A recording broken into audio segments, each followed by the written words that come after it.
Alright, what's up everybody? We're gonna go ahead and get started here in just a moment. As always, if you guys can hear us and if you can see the stream in 1080p, just go ahead and leave a thumbs up in the chat and we'll go ahead and get started here in a moment. Happy Friday or happy Sunday, and thank you so much for joining.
Everybody, I think we can go ahead and get started here.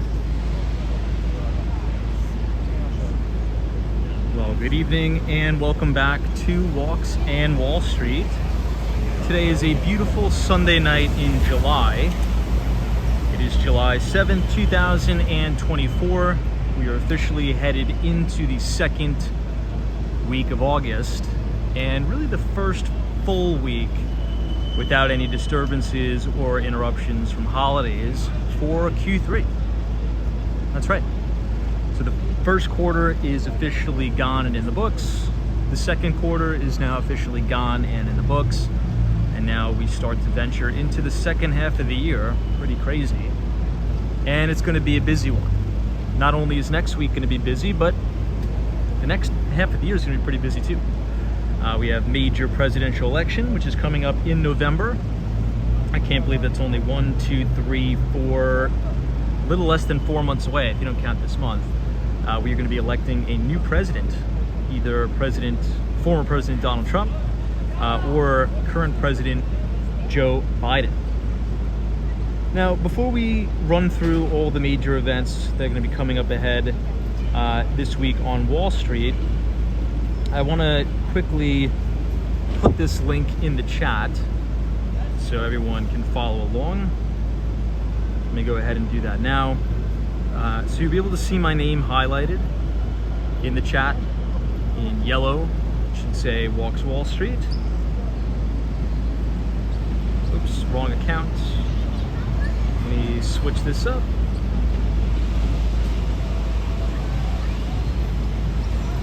Apologies for the delay.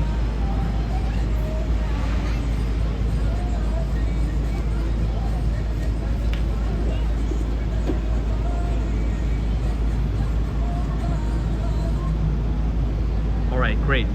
So if you go ahead and look at my name that's highlighted, it's going to bring you to a link, marketwatch.com. And I would really advise everyone either save this page, save this URL link. It's really helpful to print out the page, kind of put it on your desk for the week ahead, and just save it, because every single week Market Watch, which is my personal kind of favorite economic calendar, but also Bloomberg will do this too. It'll list every single major economic event, activity, leading economic indicator, economic data that is going to be published the week ahead on Wall Street. And if you open up that link, and I want you to scroll down to Thursday, okay? Thursday, July 11th. Thursday and Friday are going to be the days to watch. It's going to be very, very busy. I think you're going to have Monday, Tuesday, and Wednesday be very muted as it relates to volume across the board in the markets, because Thursday we have inflation data coming out for the month of June. Yeah, that's right. So at 8:30 a.m., right as the market opens on July 11th, we are going to get the CPI data, both the core and the headline CPI. We'll talk a little bit about that as the stream progresses. And then on Friday, we get even more inflation data with the producer price index, or the PPI, both the core and the headline numbers. And it's going to be pretty busy. Now, with that out of the way, I want to go ahead and turn over to the futures market. Futures just opened. If you remember correctly, obviously Thursday was the 4th of July. The market was closed. We opened yet again on Friday with a rip-roaring rally on Wall Street. Oops, hold on one second. And we closed at new all-time record highs yet again for the S&P 500 and the NASDAQ 100. Let's go ahead and take a look at the S&P 500 E-mini futures contract, which trades under the ticker symbol ES. We're currently down about 2 points, pretty much flat, trading at 5,612 for the ES. Now the NQ, which is the NASDAQ 100 E-mini futures contract, we're also down about 4 points, 20,000 on the NASDAQ, 20,587. I want to switch gears here and look at the Dow 30. Dow is down about 44 points, 39,617. And if we take a look at some of the commodities, particularly crude oil, ticker symbol CL, we're down about 50 cents. Crude oil is trading at $82.90 per barrel. So let me go ahead and close up the laptop here. I'll say hello to everyone in the audience, and we'll go ahead and get started on our live stream. As a quick reminder, obviously Thursday was the 4th of July. We were supposed to send out our free investment newsletter called Behind the Street. We didn't do that on the 4th because I wanted to celebrate the greatest country God ever created. So I went ahead and sent it out on Friday. So go ahead and check your email, or you can scan the QR code on your screen, punch in your email address, and it'll take you to our latest issue of the Behind the Street newsletter, where we covered a lot. Okay, we covered a lot talking about follow the money. Where are most of the ultra high net worth individuals migrating to? Which countries are they escaping? Which countries are they going to? We talked about immigration in America and how it relates to GDP growth, and then we talked about some stock ideas. So go ahead and check it out. Check your email, or just scan the QR code on your screen. All right, let's go ahead and blast off down here to the Brooklyn Bridge. I want to go all the way to the Brooklyn Bridge tonight. It's a clear night. It's a beautiful night in Manhattan, and we're going to get great views on top of the bridge. Anna is here, Austin City Limits. We see John Southern, Carl, what's up, Carl? Hawaii, Diana, Lance, Who Dat Dave, thank you so much for joining us. For those of you who are new here, I want to just point out this building. What we're looking at right now is 5 East 59th Street. This used to be the old Playboy Club in Manhattan. This building right next to the Sherry Netherland Hotel.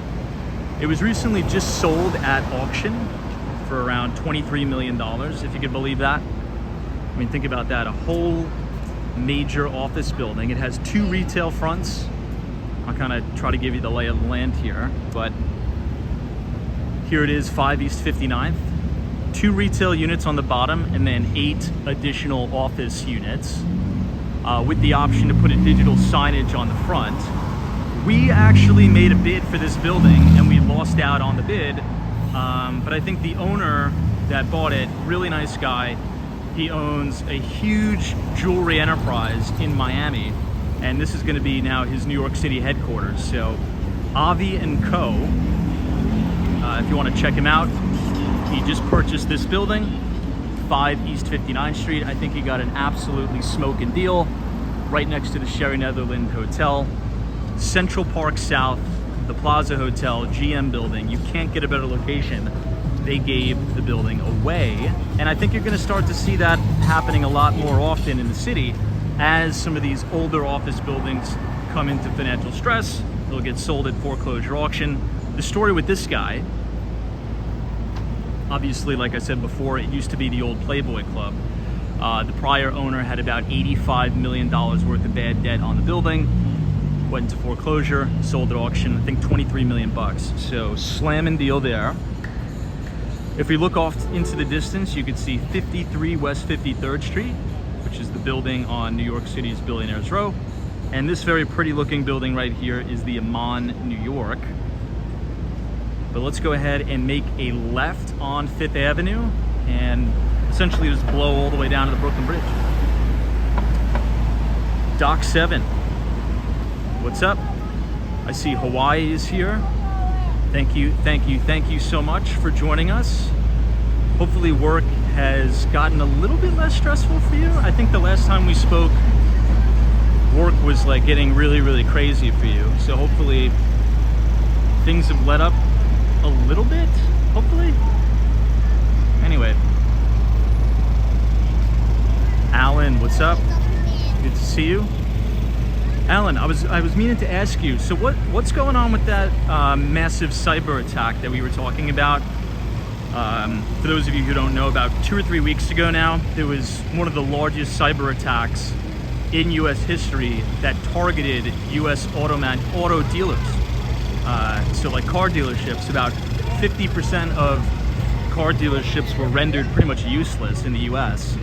But then I really haven't heard anything about it. So any update on that, Alan? We're looking at 432 Park Avenue here. Hey, who dat babes? Says Tom, you nailed the short-term jump on Tesla. Your Twitter is also valuable. Thank you so much. Yeah, you know, like I said, I think the bottom for Tesla was in April. That's the bottom. I think we saw the bottom. We had this massive, thunderous rally. I think Tesla's up about 40%. Since that short-term breakout. And there's a few factors at play here. And I guess we'll just jump right to the live stream. Wall Street Journal article came out on Friday talking about lithium. Now, why does that matter? Well, I'll tell you why it matters. Let me go ahead and actually put the link to that article in the chat because I think it's useful. Obviously, lithium is a major commodity that goes into making these batteries for EVs. And one of the things that we've been talking about, I don't know, for the last year has been Tesla's margin compression. So the prices of lithium have been absolutely falling off a cliff. The Wall Street Journal has been kind of, and not just the Wall Street Journal, I don't really want to pick on them, but most media publications are looking at it the wrong way. You have to look at it, the market looks forward 6 months.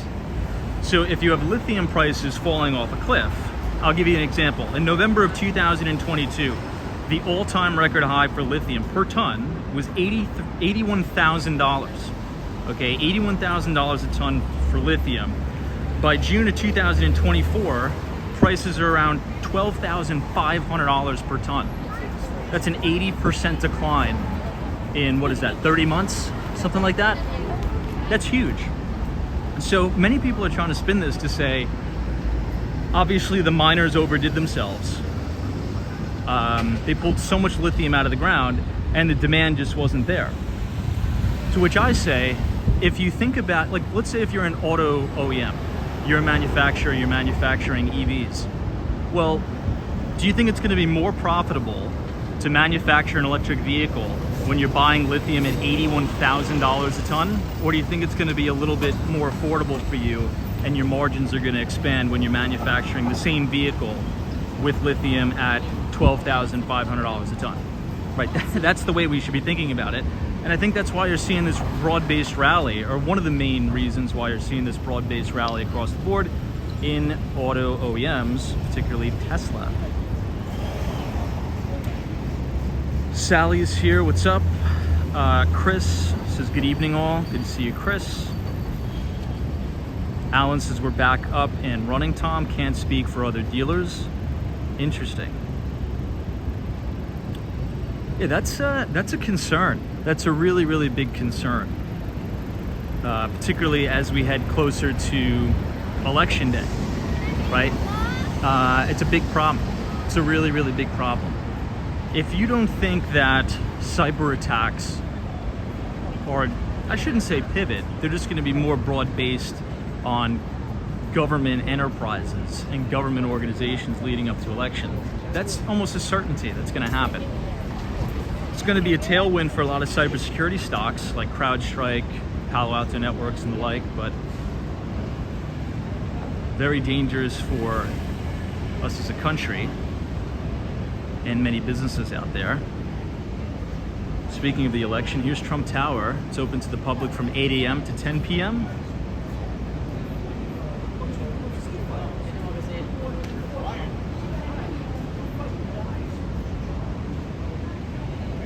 Mark says, hey everyone, and Tom, what's up, Mark? Shadowship is here, always a pleasure. Trust you had a wonderful 4th of July weekend. I know I did. I kind of like when the 4th of July lands on a Thursday because that pretty much means everyone has off. Thursday, Friday, Saturday, Sunday. So we had a nice 4-day weekend, which was great. Brian says, good evening, Tom and everyone. What's up, Brian? John Casey. DA is here.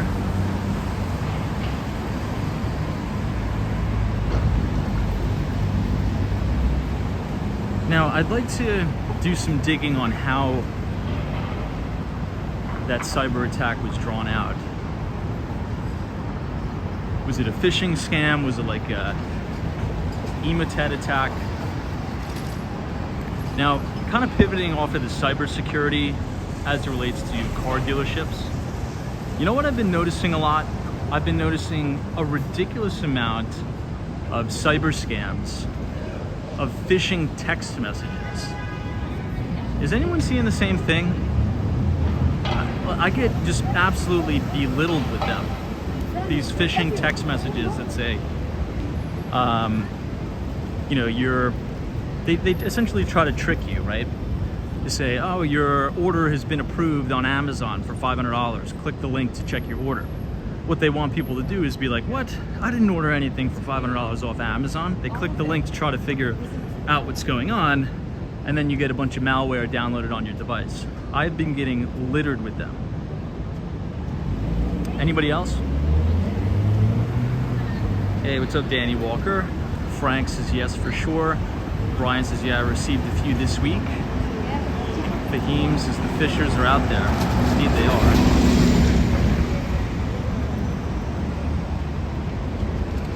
It's not just the phishing emails anymore.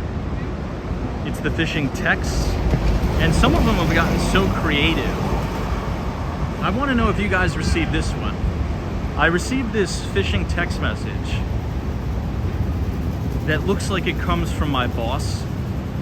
It says, hey Tom, this is, you know, so-and-so. I want you to go and to the supermarket and buy, you know, $500 worth of gift cards because we're going to give them to clients. Now, obviously, that would probably work more at like a bigger organization with like 50,000 employees. If you're getting a text from your managing director or something like that, you could be like, oh, okay, sure, I'll do it. They want you to send them the information of all these gift cards that you buy. But I just got that one like 2 days ago. That's crazy.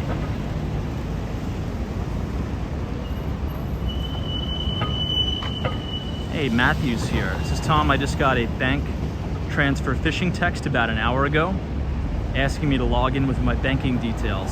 It's crazy. It's crazy. And I mean, if you think about it, it's really just a massive numbers game. You know, you have these huge, what I call them, you know, troll farms in Eastern Europe and China. That's where the majority of them come from. And there's people in rooms, and they just send out thousands upon thousands upon thousands of text messages and emails a day. You know, if you send out 100,000 texts with even less than 1% conversion rate, you're going to make a fortune, which is going to be really, really crazy. Now, I want to point out this building right here across the street. We're on the corner of 5th Avenue and West 54th Street. This is the brand new Mandarin Oriental Residences right here on 5th Avenue. Now, the reason why I point this out is because today I uploaded an exclusive walking tour around the construction site of the Mandarin Oriental Residences on the island of Brickell Key, which I think you guys will enjoy. So check it out. The project is slated to be complete in 2029. It's going to be 2 towers, one of which is going to be 850 feet tall. That's going to be the Mandarin Oriental Residences. The smaller tower is going to be the hotel. And once those 2 towers are complete, they're going to totally demolish the existing Mandarin Oriental Hotel on Brickell Key. It's going to be pretty interesting to see, for sure. Hey, Professor Dario, what is going on? Trust you had a wonderful long weekend. We're standing outside of the University Club here in New York. It's a beautiful building with fantastic architecture. The inside, you can kind of say it looks like the Morgan Library a little bit.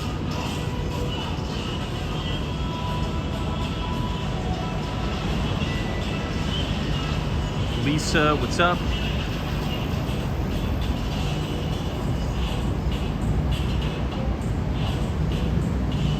Robert Parker says yes, but I've learned from reliable sources to call the bank or the financial institution. Yeah, the bank is never going to text you to confirm anything.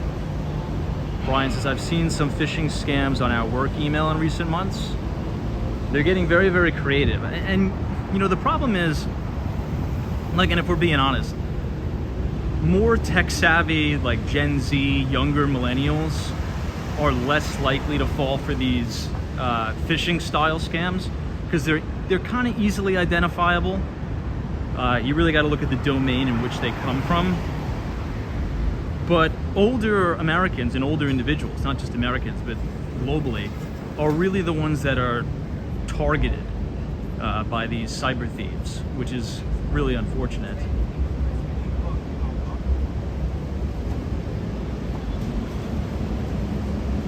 There's, I think, the craziest cyber scam, not to continue on the topic of cybersecurity, but it has been a leading group. I don't know if it's still like this, but has anybody ever heard of the company called Geek Squad, which I think is affiliated with Best Buy? Well, what some scammers are getting really, really good at doing is getting very good at SEO, or search engine optimization, to rank higher than Geek Squad. And they'll name their company Geek Squad, but they'll have one letter changed. So if you're a senior, you're an older person or something like that, I'm just using that example because those are the ones who get targeted most, and you're having a problem with your phone, you're having a problem with your computer, you type in Geek Squad, Google ranks the scam website above the actual legitimate website. So it's like they're advertising on Google AdWords for a fraudulent company to scam customers. It's a really unfortunate predicament. Hey DM, what's up?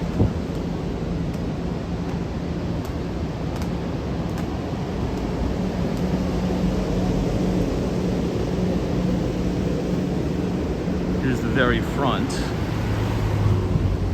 of 53 West 53rd.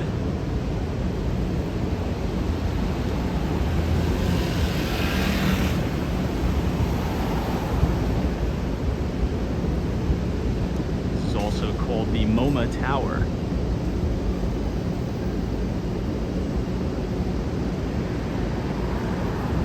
Hey, New England Crypto, what's going on? Trust you're well. Across the street so you can see a little bit of the lobby.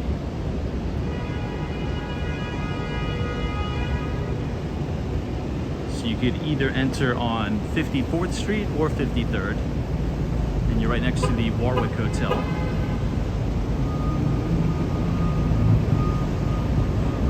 Wow, Leonardo, says Tom, here they are using AI to imitate the voices of celebrities asking for donations.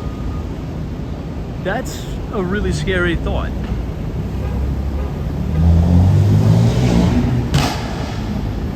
I think nowadays you really can't even believe anything you see anymore, because these AI deepfakes have gotten so real.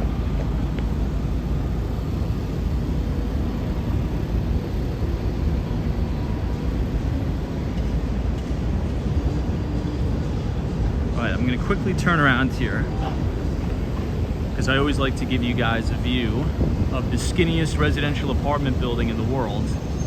This is the Steinway Tower, and it looks like a lot of people are home tonight. It's incredible to think about, but there's only 60 residences in this entire building.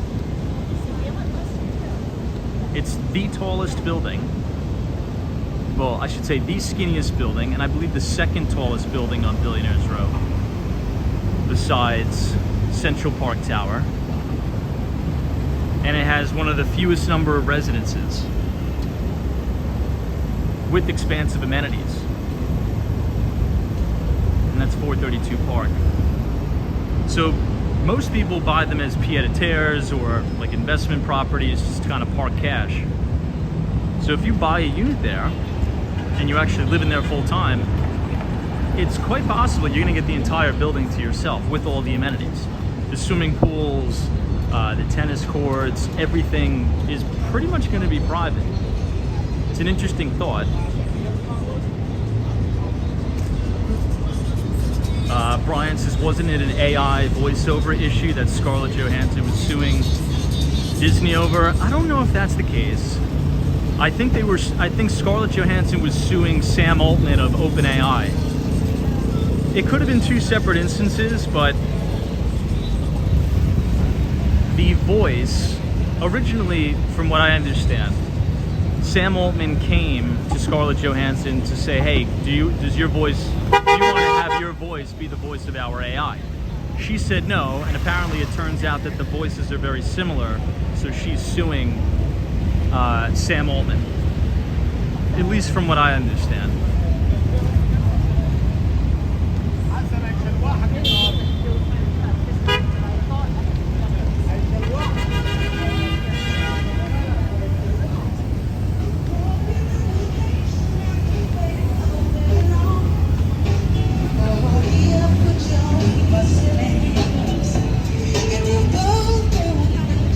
We're now walking down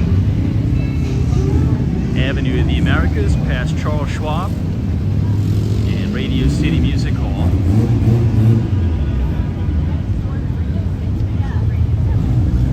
Now, as we spoke about at the very, very beginning of the live stream, this is going to be the first real solid week without any holidays or interruptions for Q3. We're also going to be heading into earnings season again. We're going to be hearing from some of the major banks. Now, there is one topic of conversation that's probably going to come up on a lot of the earnings calls for the major financial institutions. A lot of the newly proposed regulations as it relates to federal caps on fees, interest fees, overdraft charges, and fees on checking accounts.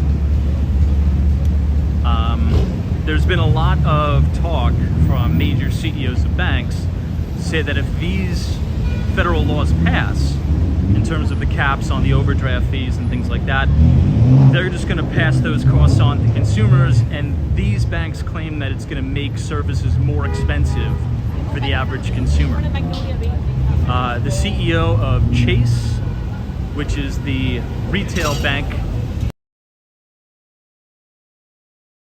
came out and said that they're probably going to have to start to charge for checking accounts. If these anymore, I think they want to cap them at like $9, cap some of the interest.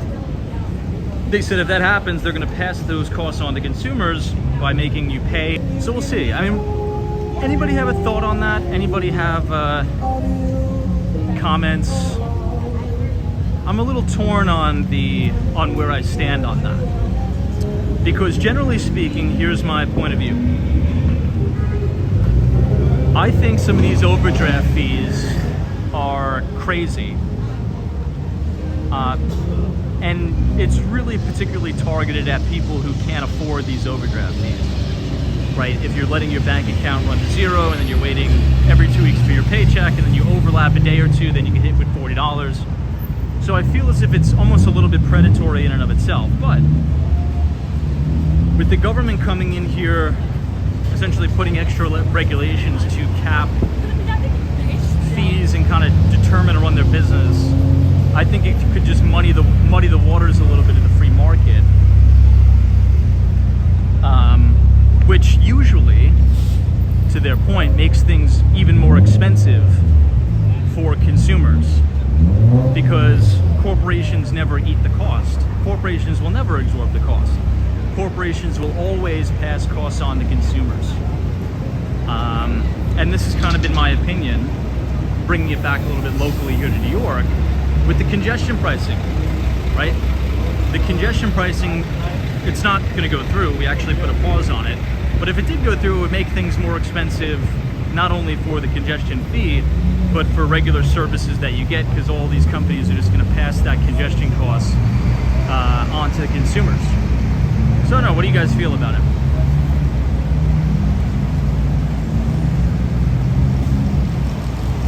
Emmanuel's Banquet Capital One. Brad, what's up? Good to see you, Brad's brain.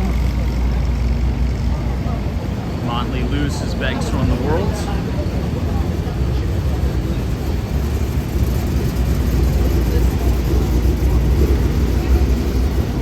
I don't disagree.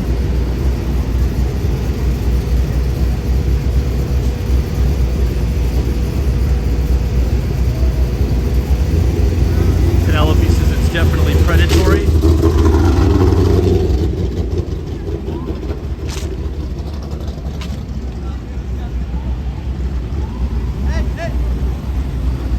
Doc Sevens says banks suck. I agree with that. One way we could look at this,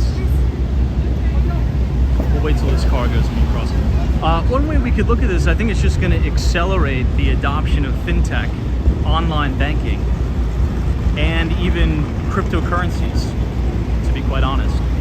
Now, where I do agree, and what I can't stand, are a lot of these payday lenders, predatory small business lending schemes that predominantly target people from a lower socioeconomic status, with crazy interest rates, double-digit interest rates, and their whole business models run on the basis of keeping people indebted. Not just, you know, I'm not talking about basic normal credit card debt and things like that. I'm talking about the payday lenders whose businesses run on the sole purpose of that individual customer's destruction. And I think those business models are very, very terrible.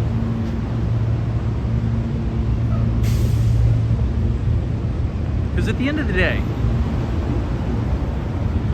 I'm a pure free market capitalist, but most companies in a capitalistic structure make a product or a service that people want, that improve their lives, and people trade currency for that product.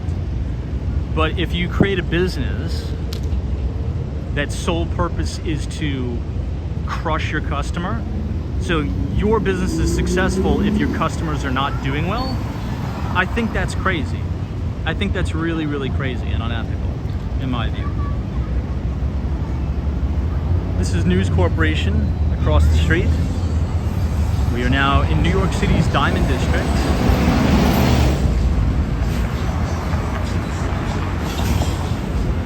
Oh, that's right, Brad's brain. You guys are getting that crazy hurricane in Houston, right?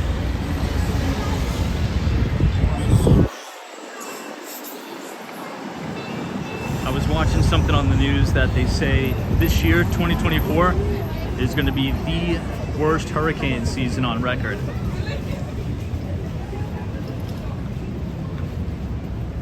Venus's interest rate for a business loan from On Deck is 52%.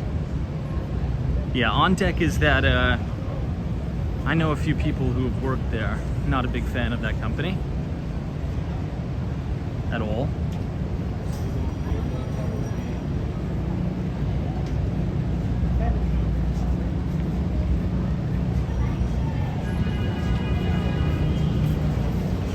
Anyway, that topic will probably be brought up a few times on earnings calls as we head back into earnings season. As we know, earnings season always starts off with the major financial institutions reporting. And we can use those earnings reports, and every quarter we kind of analyze this. We can use bank earnings in and of itself as a leading economic indicator. One of the main things I pay attention to the most during earnings season, particularly when the financials report, are the big credit card issuers. Bank of America, Amex, Capital One, and many others. And look at the delinquency and the default rates on a 30-day, 60-day, and a 90-day trend. And what we've been seeing, particularly at Bank of America, CEO is Brian Moynihan, we've been seeing a very slow and steady trend back towards pre-pandemic levels for 30, 60, and 90-day delinquencies.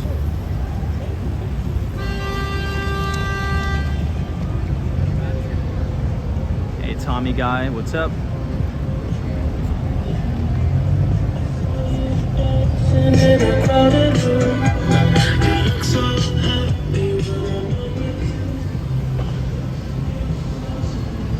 Tom Chase Jr. is like Commodities, Prices, and Trading Places.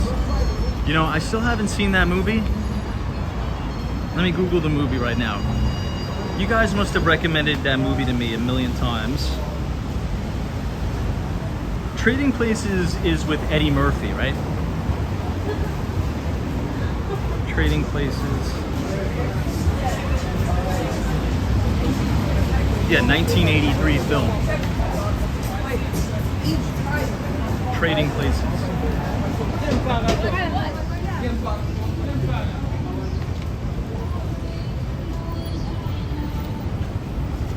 Let me see. It says cast Eddie Murphy, Dan Aykroyd, Jamie Lee Curtis.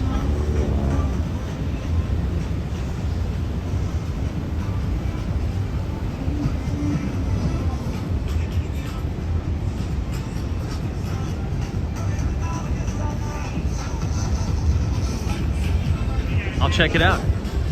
I know I told you guys that 2 years ago, but I will check it out. It looks hilarious. I was watching the trailer to it.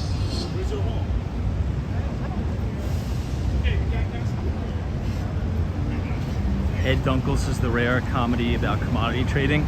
I gotta check it out. I like Eddie Murphy. He's one of my favorite actors.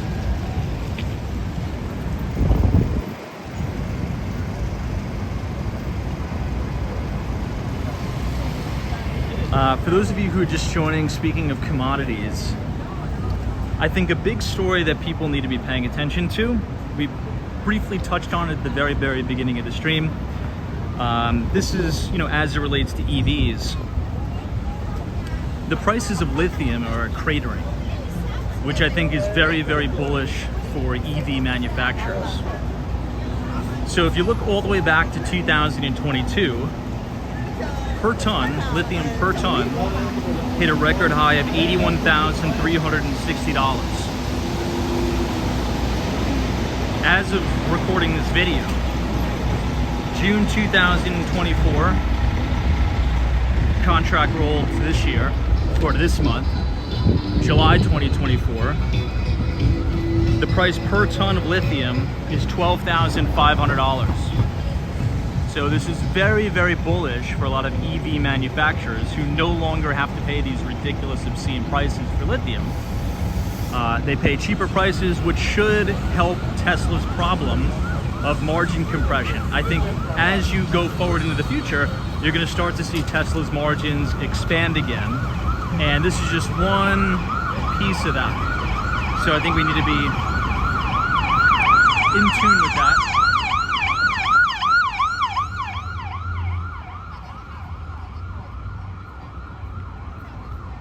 But if you guys are enjoying the live stream so far tonight, feel free to leave a like on the video and click the subscribe button if you're new.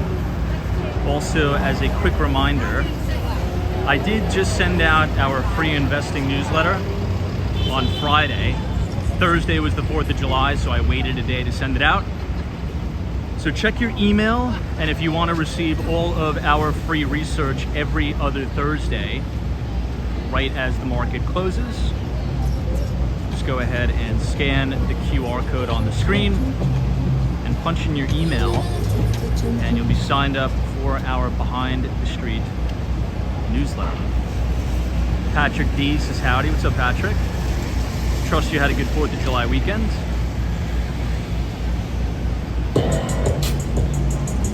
That is true. Brad's brain has suggested trading places for about over 2 years now. I just haven't gotten around to check it out. I'm gonna make it a point to watch it though. This year, it's happening.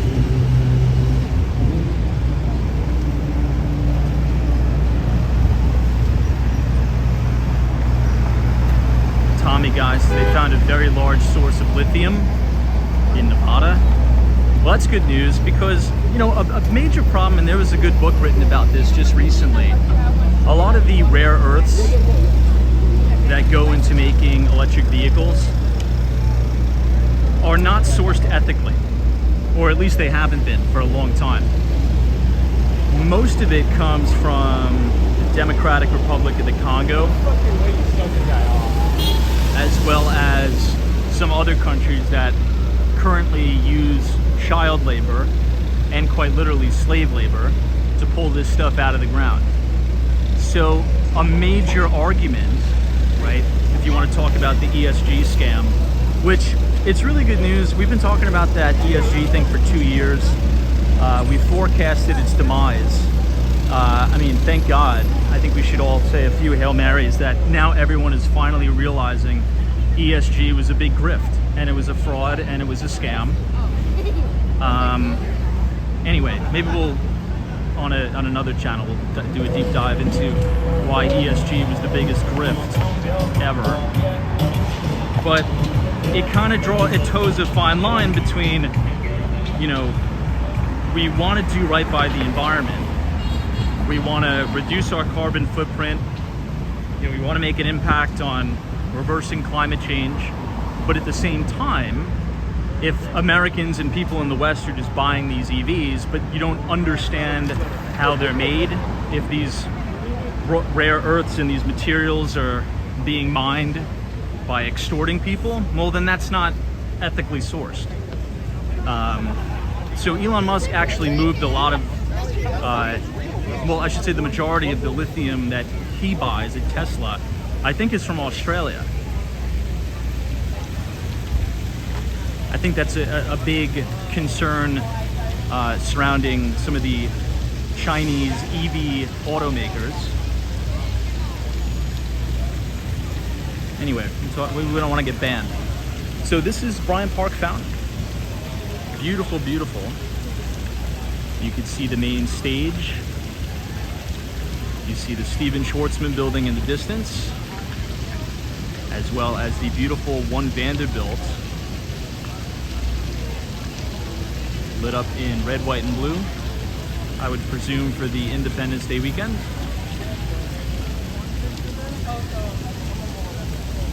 Let's take a look at the lawn and then we'll start to head down.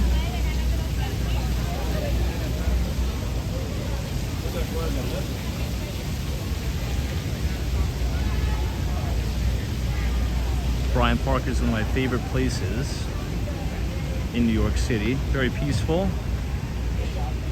The lawn does appear to be closed. Let's zoom in and see what time it closes. My eyes are not that good. It says the lawn will open at 5 p.m. for the movie night.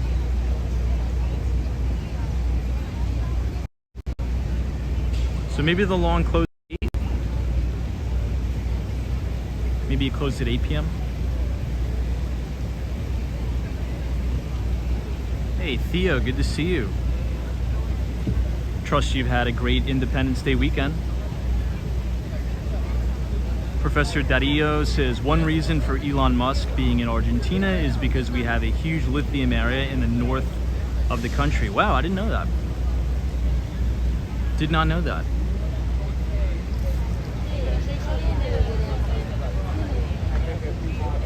Yeah, but generally speaking, check out that Wall Street Journal article. It was in the exchange section of the Journal this weekend, tracking and talking about lithium prices.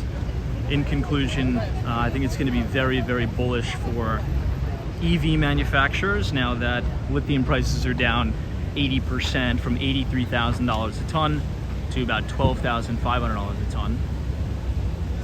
This is one of my favorite shots of the Empire State Building from Bryant Park. And just off to the right, you have that very unique building, which is the Bank of China.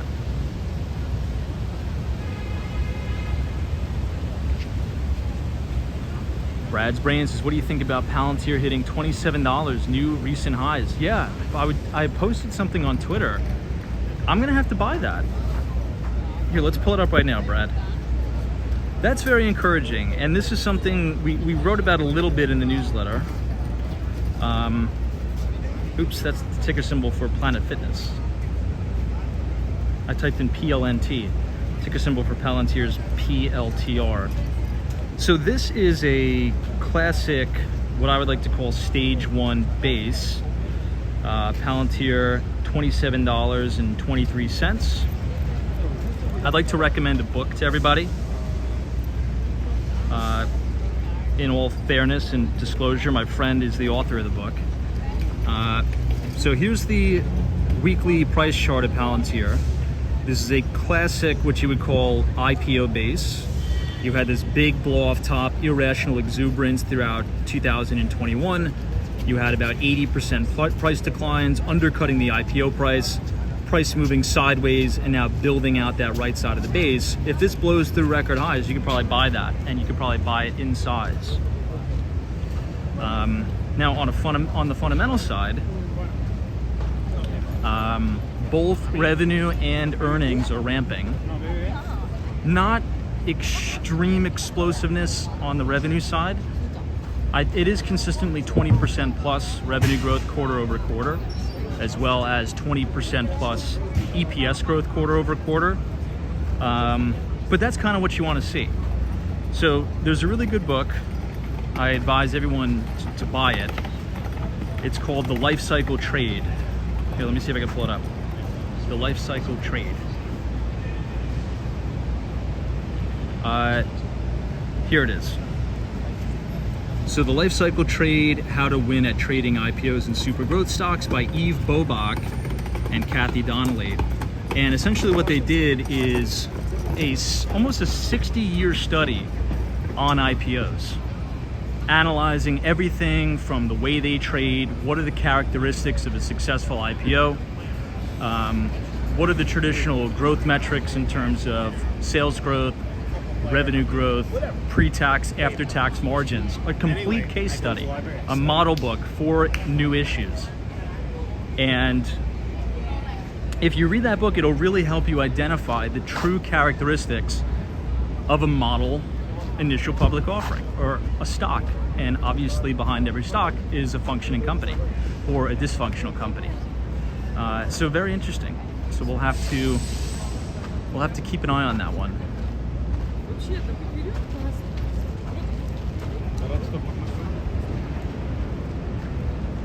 You might be able to see us on the big screen here at the Bryant Park web camera.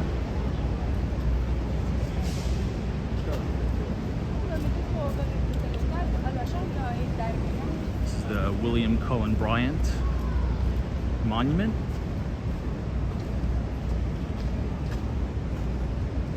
Love all the American flags here.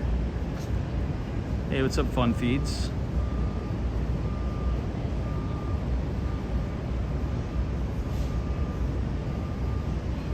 Larry Adams, good to see you.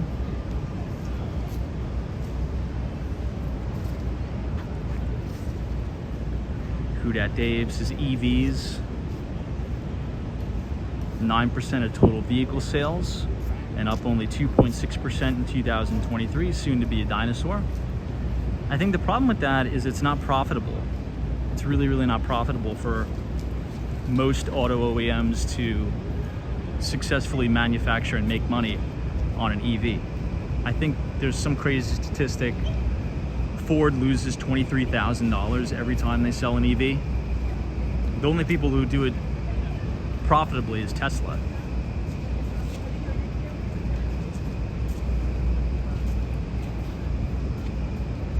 Hey, Shadow, good to see you. We're now walking by Bryant Park Grill.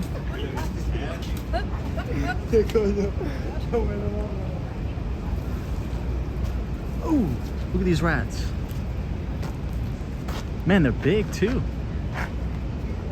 It looks like they're playing tag with each other. Yikes, those guys are pretty big.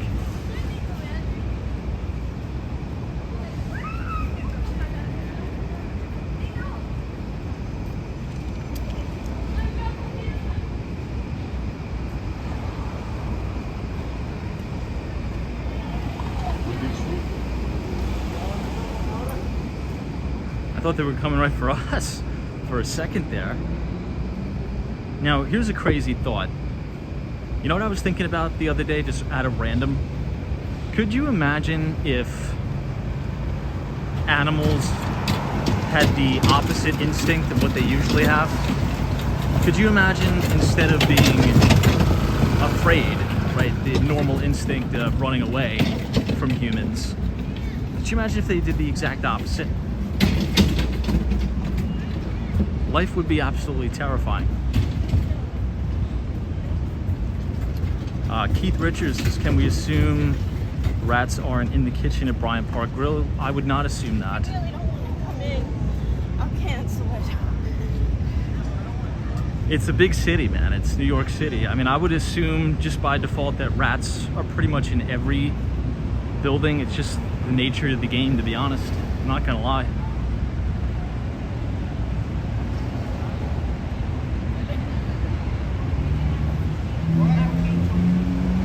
Hey, Jonathan from Florida. Good to see you. All right, let me try to not get distracted anymore.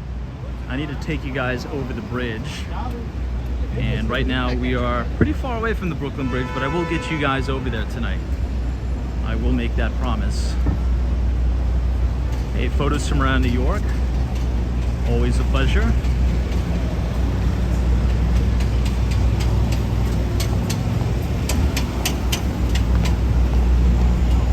We'll get back on 6th Avenue and go right through 34th Street, Herald Square.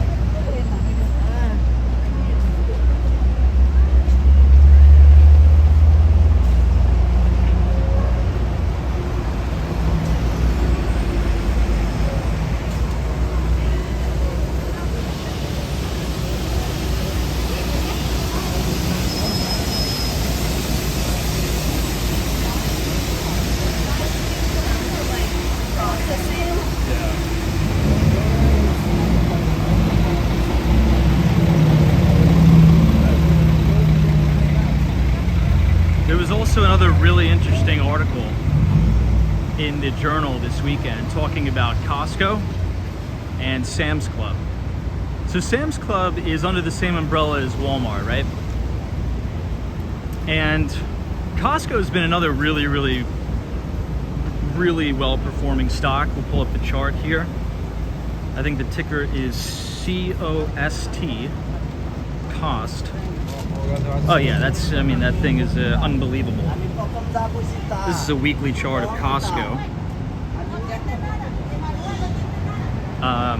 Sales growth is great, earnings growth is great.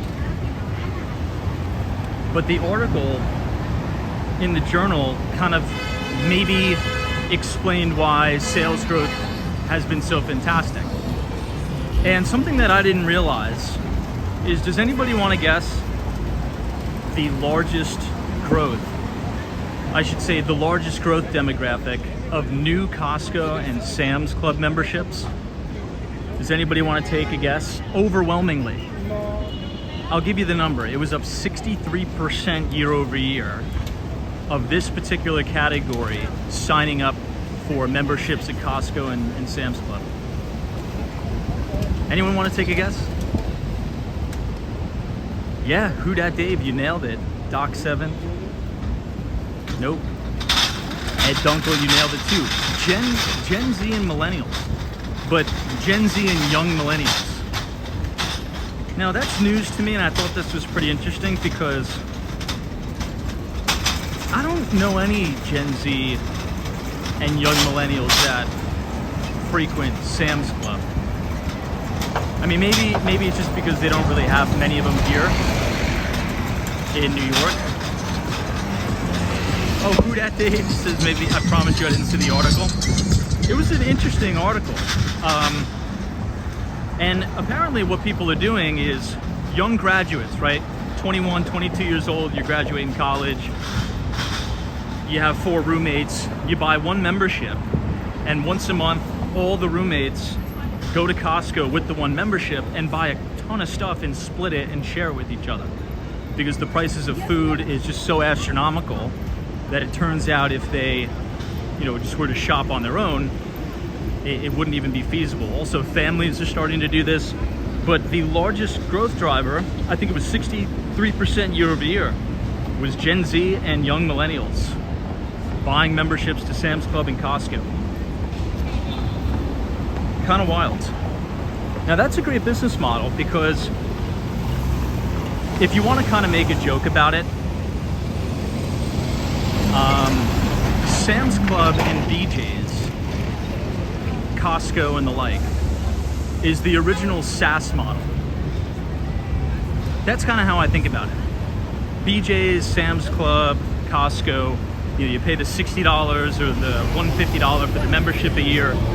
That's the original SaaS model, right? Because what they found is that if you can just grow market share by selling tons of memberships that are billed annually, right? Annual reoccurring revenue, and you keep the customers happy and have a very, very low churn rate, well, that's very predictable revenue. And the street, being Wall Street, really loves predictable revenue models. So it's a really, really interesting business.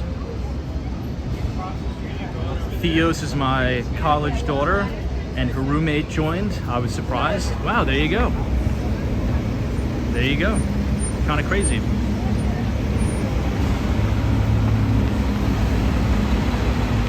Now, when I was, college age, the big thing everyone would go to is Target. They're like, oh, let's get together on the weekend and go to Target like it was some big outing.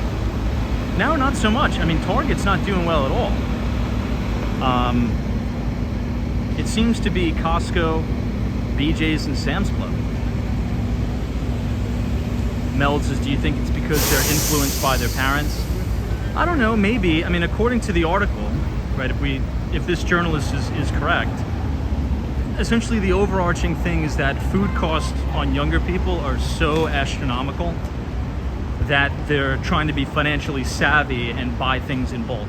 But then there was also an excerpt at the very end of the article that was interviewing this kid. I think he was a med school student, talking about he has one membership amongst 4 roommates, and he goes to Costco once a month and buys $1,000 worth of stuff, splits it up. And he's like, I was crunching the numbers on it, and it turns out I wasn't really saving that much money in the first place. So, wow, Manuel says Costco is the stock that got away. I had it at 500. Wow, that's a good trade. Nice. All right, everyone, 34th Street, Herald Square. We're looking at Macy's. as well as the brand new Penn District. Photos from around New York says we have a friend who has a Costco membership and we buy in bulk for the items where we can save coffee as much cheaper there compared to local grocery stores. Now, could this potentially be a bull thesis for Costco? Oh, this bus just blew that red light. Now here's why. This article essentially outed everyone's strategy of sharing memberships. You don't think that's going to get back? I mean, obviously Costco and Sam's Club are not stupid, right? They're not stupid. They know people share memberships. I'd assume they try to crack down on it as much as possible. But what's to say that the CEO doesn't read this article or watch the live stream and say, you know what? Everyone is sharing these memberships. Why don't we crack down very, very, very hard on membership sharing, kind of like what Netflix did, and quite potentially add 20% growth on our membership revenue next year by forcing people to get their own memberships. I think that would actually turn out pretty well. Many people would say, no one's going to be able to afford it. Well, they said the same thing about Netflix. And one of the people that said that about Netflix was me. I said if they really crack down on the password sharing, it may have the opposite effect and drive more cancellations. If anything, it didn't. It drove more signups, and people actually paid for it. So maybe there'll be a mass crackdown on Costco membership sharing. You never know. All right, we are now walking through Koreatown. But if you guys have enjoyed the live stream so far, feel free to leave a like on the video and click the subscribe button if you're new.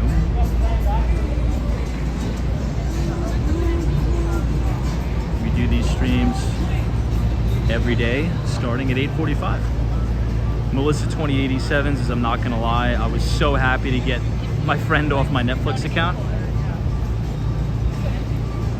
Motley Lou, what's up? Skinny 78 says Macy's, the largest store in New York. I think it may be the largest department store. At least that's what it claims on the advertisement.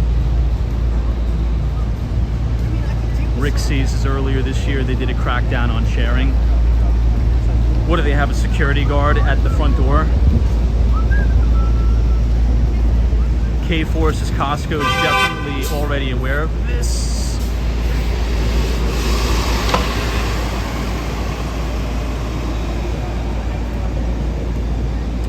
They check cards upon entry. Now, one of the things I'll say about bus drivers, MTA bus drivers, they're terrible. I don't mean to generalize, but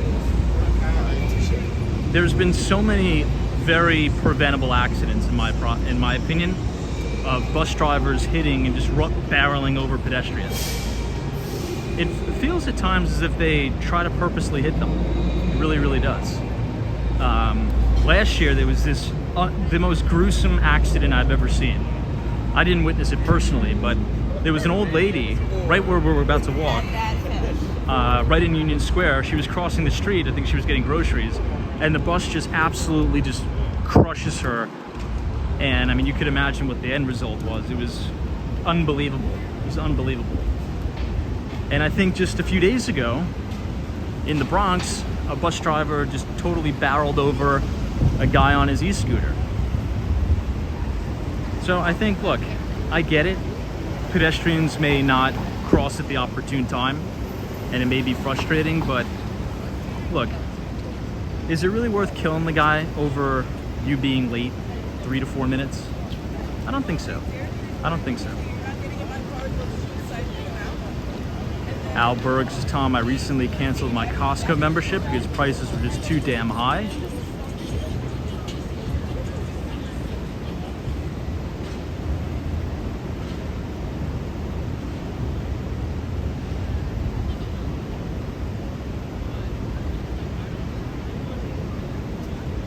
videos is bus drivers are nuts. Yeah, I mean, I'm sure there's good ones, obviously, but in my experience being in New York City, not to like hammer on these people, but some of the most physically depressed looking people, and it's almost as if they go out of their way to try to make it dangerous for New Yorkers.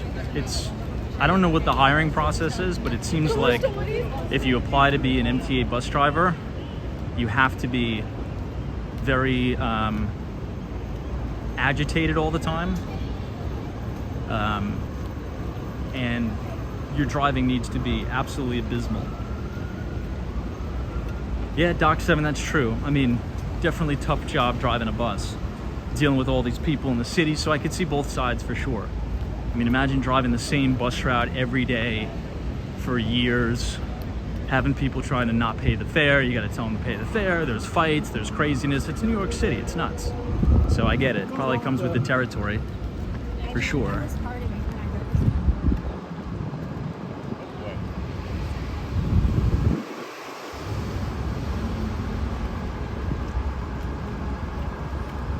I don't really take the bus, but I can imagine driving the bus to New York City is probably not easy with the crazies we have here.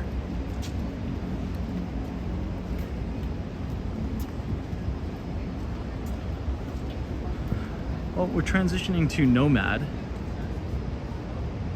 This is the brand new Virgin Hotel.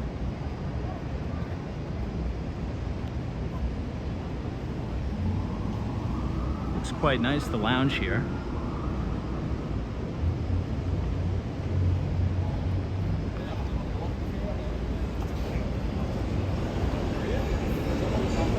Hey TD, what's up? Alright, I'm gonna pick up the pace a little bit. We're gonna walk directly through Washington Square Park, through Tribeca, and we'll go down to the World Trade Center. And we'll make a left through Zuccotti Park and head to the Brooklyn Bridge.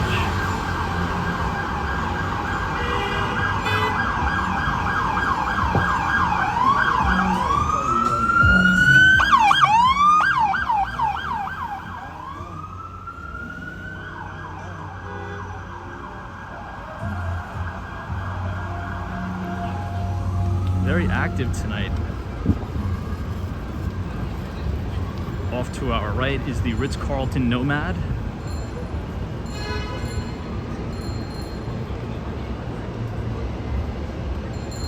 One-armed crab. Good to see you. Thanks for joining us.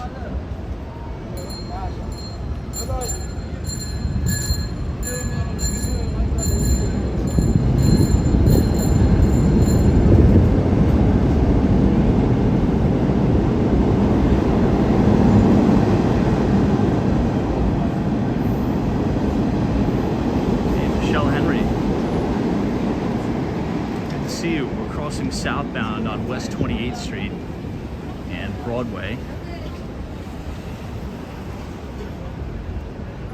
This is the R&W train subway stop right outside of the brand new Ritz-Carlton Nomad.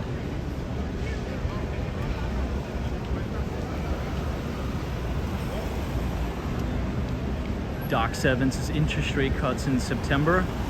We'll see, I don't think so. Now, later in the week, Thursday and Friday are really going to be the main 2 days. Thursday, we're going to get the CPI release, and Friday, we're going to get PPI. So obviously, those are two main inflation data points that the Federal Reserve uses to set the tone of monetary policy. And I think we need to see some material improvement on inflation because we've been stuck around this 3% level. I think the last inflation reading we got was 3.3%. The expectation was for 3.4%. So came in slightly less than expectations, but still unacceptable.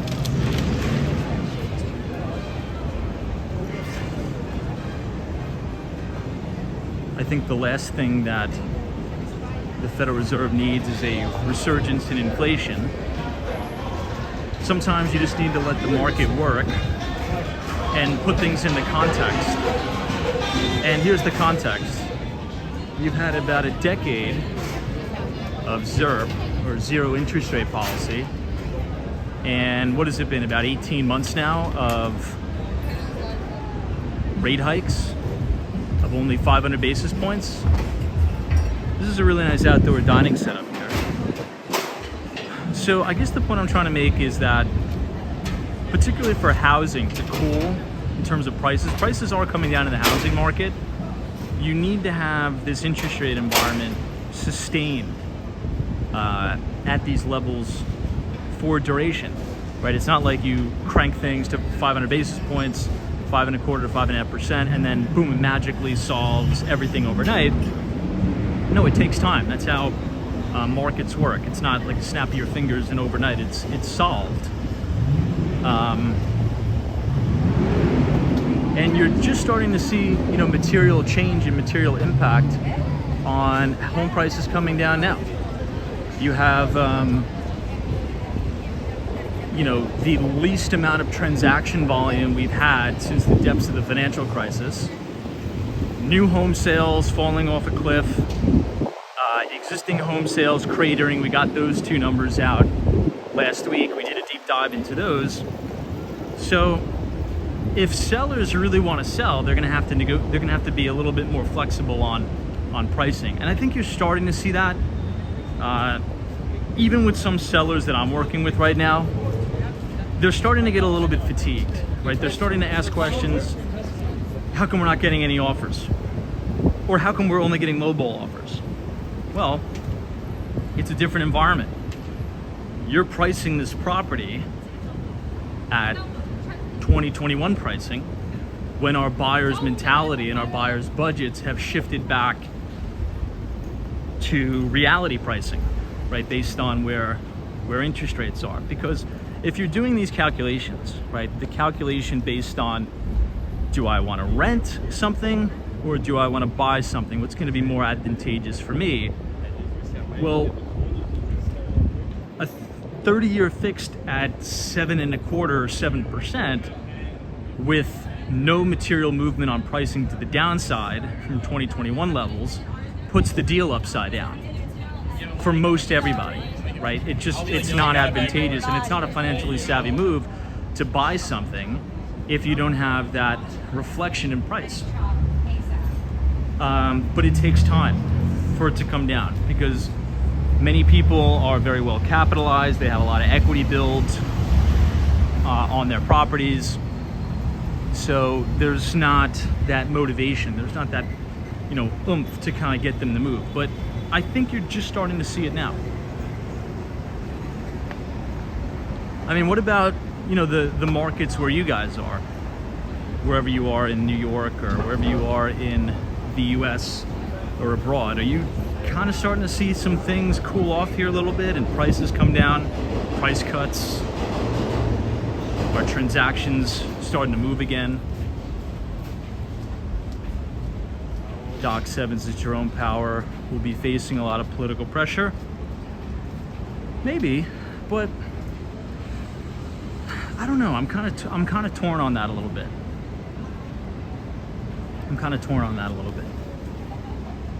Here's the 23rd Street station. You can get the R and the W trains. Hey, Lena Sandoval's here. What's up, Lena? Hey, and look who it is. It's the one, the only Western Mass Dave. What's up, Dave? I trust you've had a wonderful 4th of July weekend. I know I did.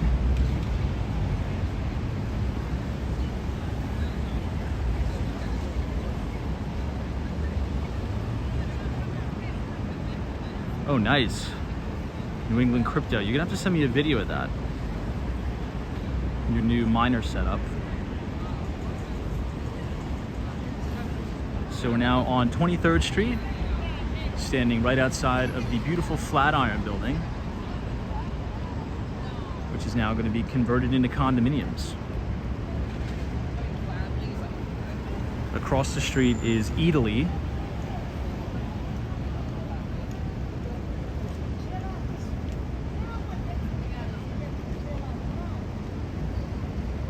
Meld says it's lively out tonight. For a Sunday night, it's pretty lively. I agree. Sunshine after rain. Dave says, I know you had a great weekend. Good for you, well deserved. Yeah, I extended my stay down in Miami for a few more days. And watching the fireworks in Miami was a pretty good experience. It was cool. I used to watch it, as you know, every year in New York, right in the city.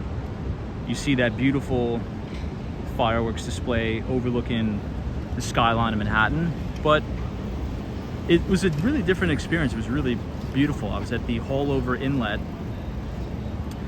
Just before you go to Bal Harbor, they had a crazy fireworks display, and it was beautiful because the fireworks would illuminate the ocean, and there was a bunch of boats in the water.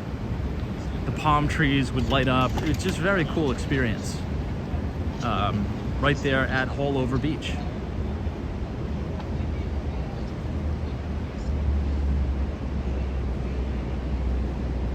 We just passed the portal to Dublin.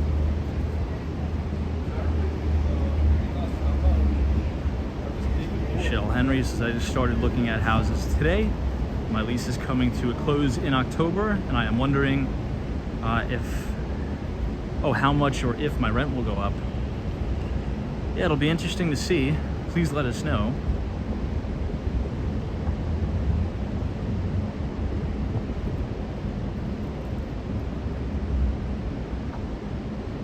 I think the easiest way for a young person today to get exposure to buying something, and it doesn't work for everyone, but it worked for me. It is a little bit of a sacrifice, right? But I think house hacking is a really, really good way to get exposure to the market, because you come up with a down payment, right? You put 20-25% down on the house. Let's say if it's a 4-bedroom house, obviously you model the deal, make sure it cash flows, assuming you've done all that diligence. You buy the property, or you buy a duplex, you live on one side and rent out the others, in terms of your cost of living, right? So it's essentially like you're just putting that down payment as a placeholder, and your tenants or your roommates cover your mortgage for you. Will allow you to rid that expense out of your life. Then you could take all of the money you're making from your job and invest it.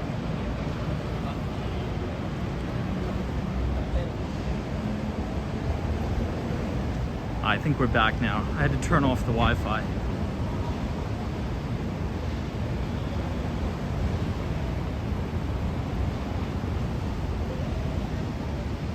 So my second phone that I'm on,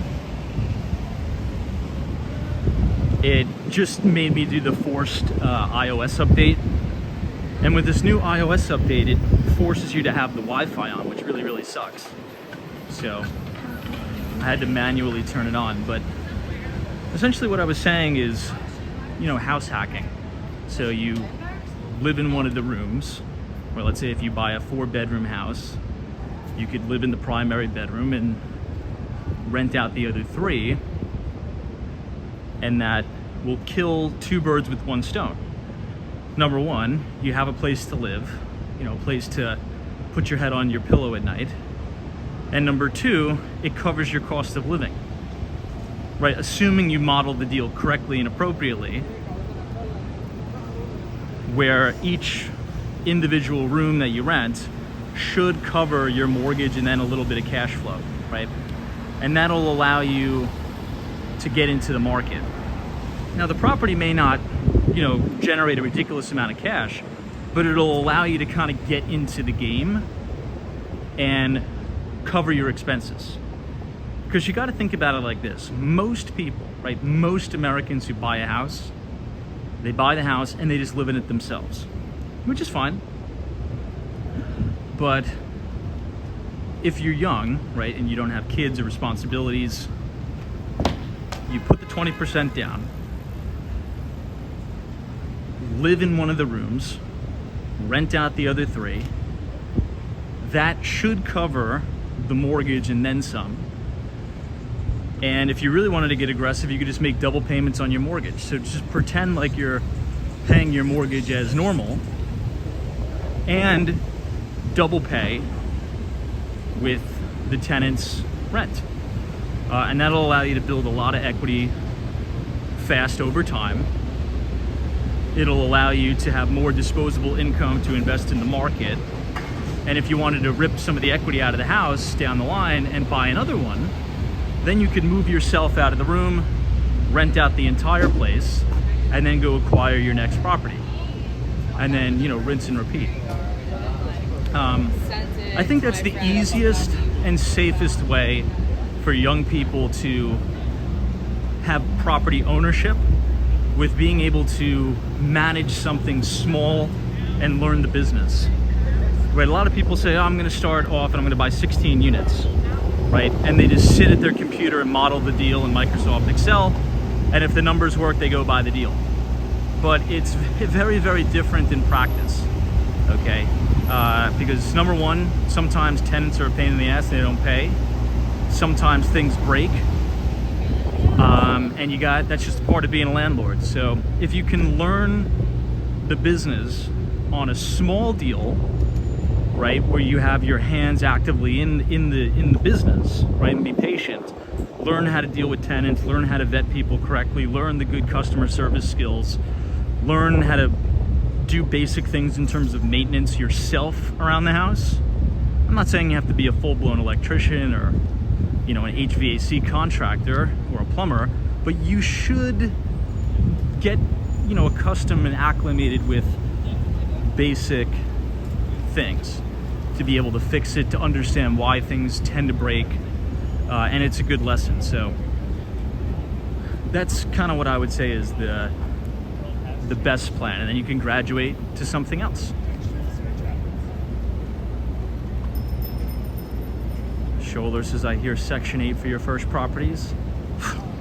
I mean, I don't know about that. I don't know about that.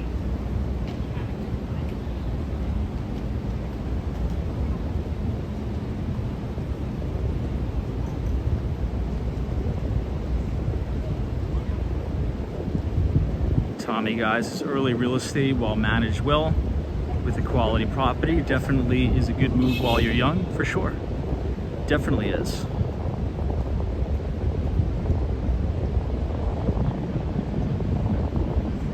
Because then you establish a home base, right? You have income coming in, you establish that home base. Maybe when you get that home paid off or near paid off, you could rip the equity out, put it towards another deal, and build equity in that property, rip the equity out, put it into another deal, recycle it, and maybe down the line, if you accumulate a nice sized portfolio, you could sell it as a package deal.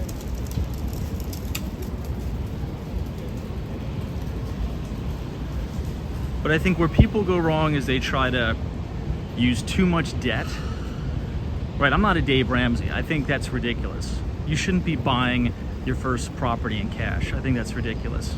Like, if you are a normal functioning human and you have brain cells and you understand how to use normal fixed rate debt to your advantage, there's nothing wrong with putting 20% down on a property, leveraging out the rest. If you have cash reserves, is a normal job and you're renting out the property, there's nothing wrong with that. But where people get in trouble is they put like 5% down, they don't have a stable job, they don't have income, they don't have reserves, and then guess what? A window breaks, that's $5,000. They gotta replace the window. The refrigerator breaks, they gotta fix that, they gotta replace it, right? So,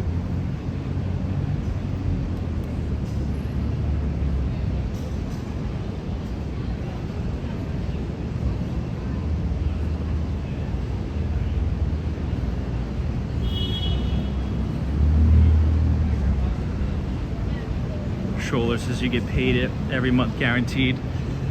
Yeah, but you want to buy in good neighborhoods with a growing demographic of young people with growing GDP, in a market with growing jobs.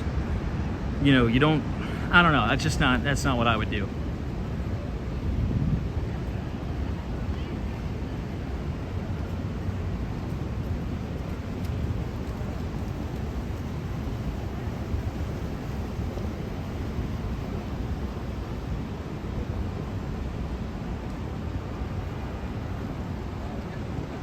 Sabrina Fair says, Tom, 100% not a fan of Dave Ramsey. He's a little bit radical.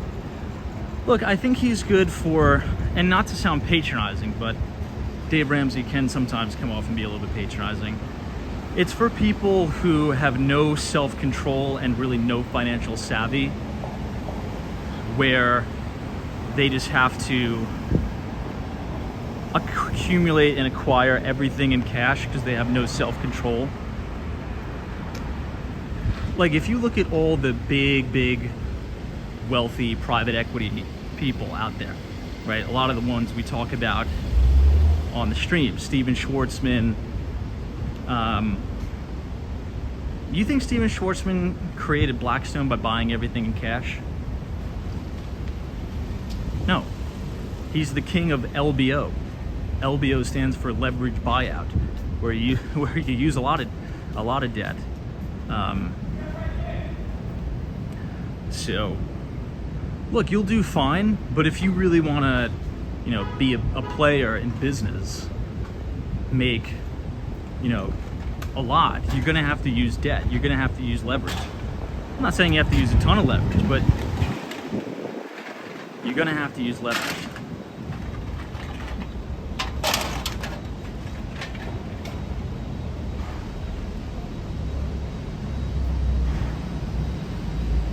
All right, everybody, so we are pretty close to Washington Square Park.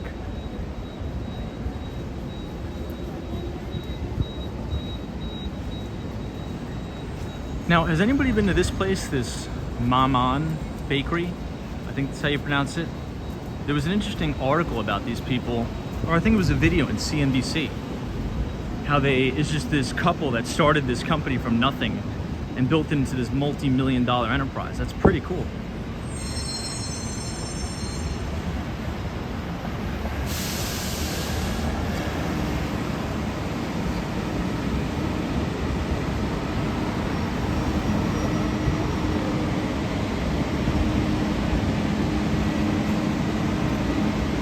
Hey Kristen, what's up? This all cash is not realistic. Yeah, and I mean, you know, again, and it's also about time value of money calculations. So let's say if I wanted to buy my house back in the day, right, for 400 grand. I had the 400 grand to buy it in cash, but I wouldn't do that because I could get a higher return in the marketplace. So I'd rather borrow from the bank at a low interest rate, like 3%.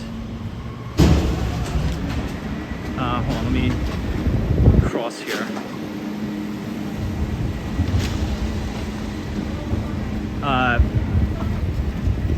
You know, write a check for 80 grand as the down payment, and with the money that I would have spent to buy the place all in cash, I could invest it in the market, right? Or even at a stance right now, what you could do is just buy treasuries. You know, the hurdle on a money market account is over 5%. And I acquired my place, I don't even remember now, 2021? Early 20 or 2020, turning 2021? I don't remember. You know, look where equities are, right? So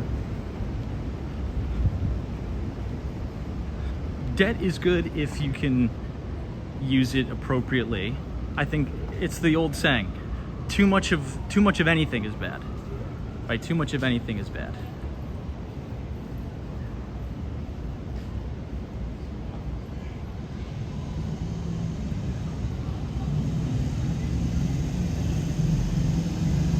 We are now on the campus of NYU.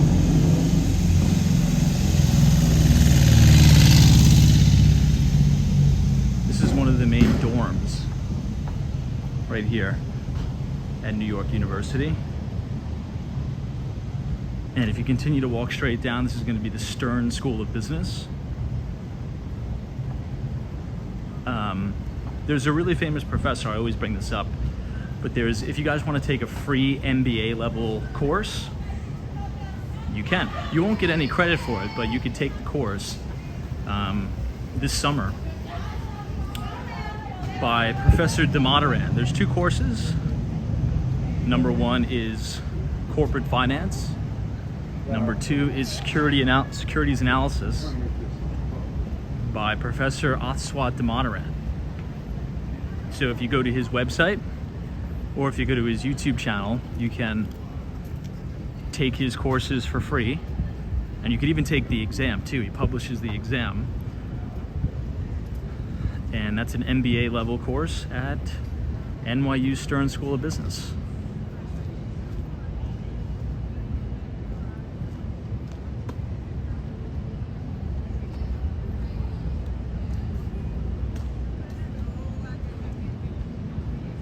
You could also go on Amazon, the used book section,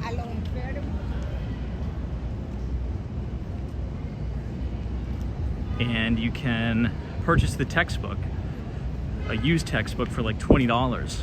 It's called Valuation by Damodaran. It's a good coffee table book,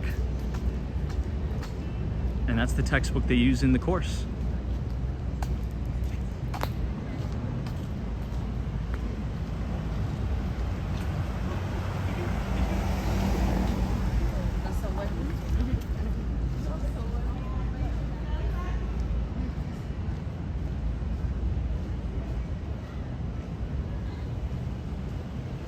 Honest, this is an interactive course. It's not interactive. Well, actually, that's not true, because he records some of his lectures on his YouTube channel for free. But it has the syllabus there. You could follow along. You could buy the textbook for like $23 off Amazon. Let me see if I can actually drop it in the chat. But Stern School of Business is right down here. Hold on. Valuation by Damodaran. Here it is.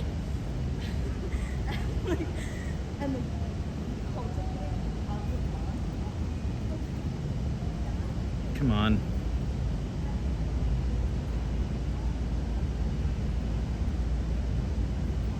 Here it is.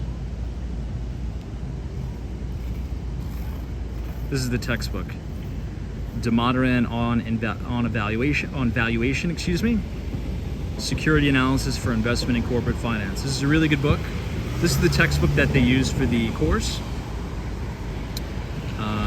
76 bucks. Sometimes they have used ones here that are like $20 to $23, but this is very good. But if you go on YouTube, type on a separate browser, and go to Professor Damodaran's channel, he records his lectures and he posts them up. So if you don't have the money to go to NYU and spend 70 grand, you could just learn the hard skills yourself. And I think that's really what's important.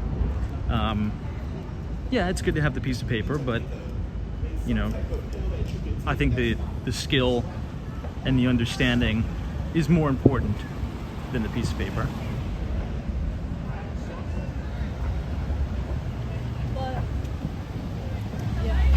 Now, right as we make this left, you're going to see this beautiful view of the World Trade Center. You can see a little bit of it because the trees are kind of covering it. And this is going to take us through Soho. Well, the NoHo and the Soho neighborhood as we head through TRIBECA.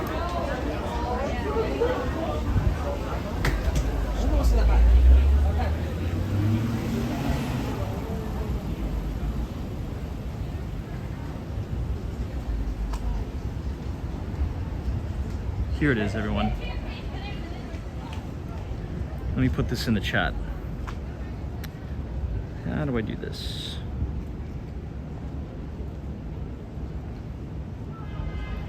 This is it. Aswat Damodaran. I teach corporate finance, valuation, and investment philosophies at the Stern School of Business here at NYU. And if you go to these links, you could download the syllabus, and if you go to his website, you could take the course. And if you want to follow along through the lectures, this guy is such a gem that he posts the courses here. Session 28, valuation for undergrad, closing the sale. Session 26, session 25, mergers and acquisitions, leverage buyouts, everything. So let me put it in the chat.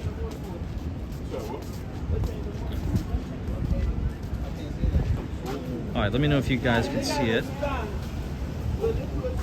I just dropped it in there. Not a lot of professors do that, by the way.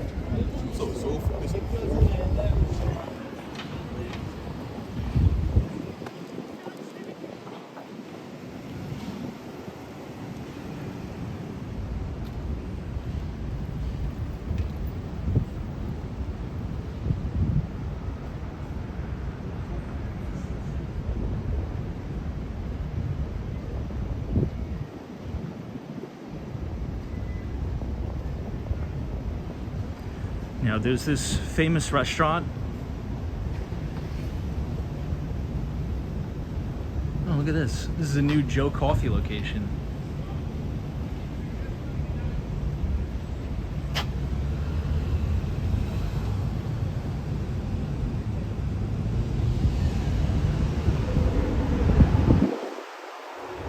Anyone heard of Carbone? There's been a lot of moped robbings and jackings at Carbone because these people, it's like a very expensive, trendy restaurant where a lot of prominent people go to with their expensive luxury watches and all this stuff. And I think just a few weeks ago there was a big crime scene there where this group of people got robbed like $250,000 worth of watches at the Carbone. It's crazy, right? To even think that a watch could be worth $250,000. But I think in this environment, what's going on in the city, now New York City is a safe city, right? But we are going through a little bit of a rough patch. So look, it's not wise to, you know, flaunt a bunch of wealth in the city when a lot of people are struggling, right? We have about over 100,000 migrants that are coming from countries where they're quite literally starving to death. They're coming here seeking political asylum. So maybe not the best look to be, you know, flaunting and flashing a $250,000 Patek Philippe in the streets.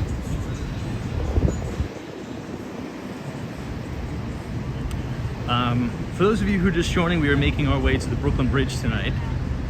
We're gonna go right to the 9/11 Memorial. We're gonna bang a left and go through Zuccotti Park, which, by the way, finally I have my phone on me. I was in Zuccotti Park. Here, hold on one second. Peter Schiff, I am the 1%. This was really one of the first mini documentary series that I've watched. It's a really, really good documentary series by Reason TV. Peter Schiff, I am the 1%. And this was when the Occupy Wall Street protests were going on. Let me share this with all of you.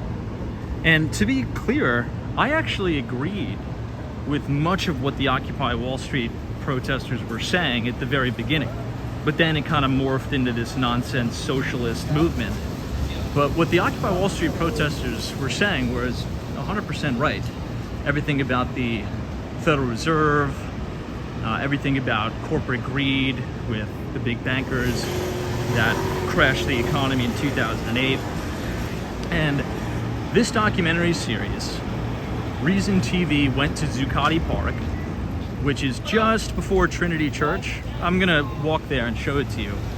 But Trinity Church is at the very end of Wall Street, right? By that new condo, One Wall Street by Harry Mackelow. And Peter Schiff would go down there and interview these protesters. And well, I don't want to give too much away, but it's an unbelievable watch. Sometimes I go back and watch it 2 or 3 times because it's such a great history lesson on what led up to the great financial crisis, right? What specific policies were put in place that allowed things to get so out of control during the financial crisis. Now, I wanted to buy this. I was going to buy this painting here. The only reason why I didn't buy it is because they don't have Investors Business Daily on it. They have the Wall Street Journal, they have Barron's, Financial Times, the New York Times. And I love this painting because it's, you know, in 20 years, there's probably going to be no physical print newspapers. And to see like a newsstand with all the newspapers that I love, that I grew up reading, I think it's such a great piece. If they have one with the Investors Business Daily, I'll buy it. Here's another one that's really nice. You see Financial Times there. You see The Economist. You can see that other one in the distance if we zoom in. There's a couple Barron's, Smart Money. Some really, really cool headlines there.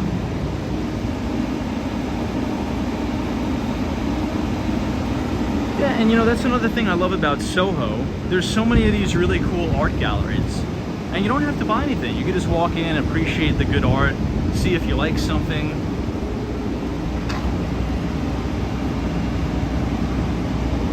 But it's pretty cool.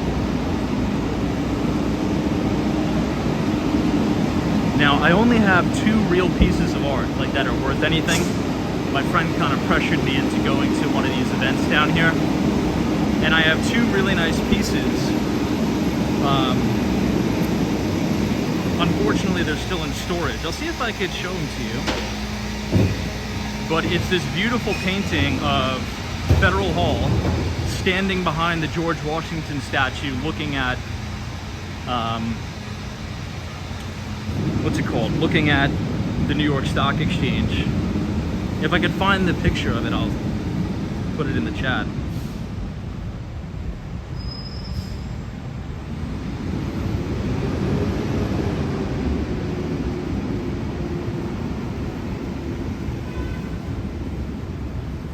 This is the Chobani place.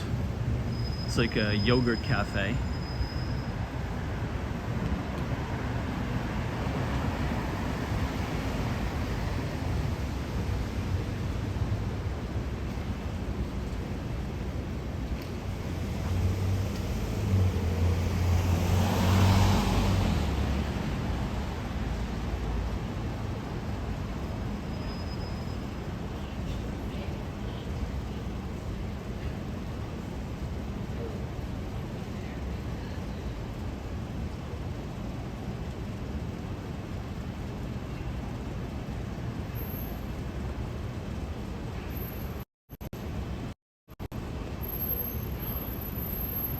All right, let's continue down.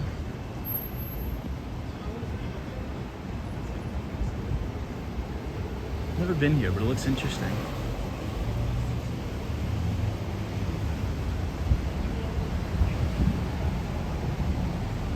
Hey, the average viewer, thanks so much for joining us.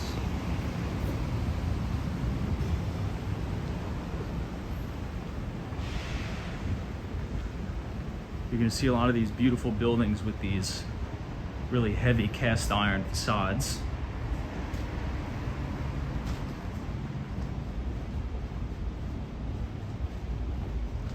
Anybody in the chat a big art collector? Anybody like art?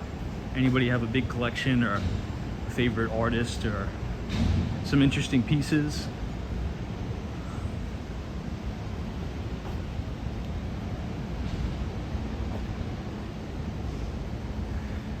Here's some of these beautiful buildings.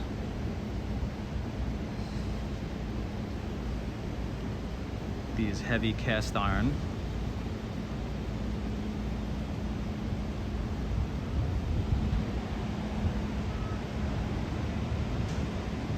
Oh wow, Sharon says I have a friend who's an art restorer. Very cool. Ah, Professor Dario. This is not me. I have reproductions only. That's cool.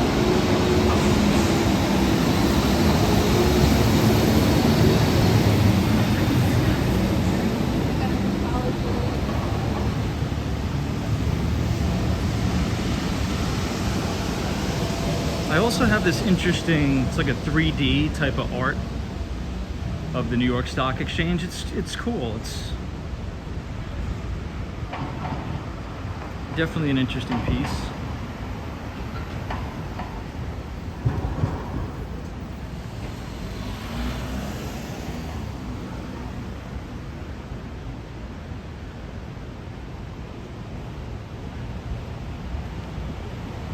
This is a new development that my team actually went to look at.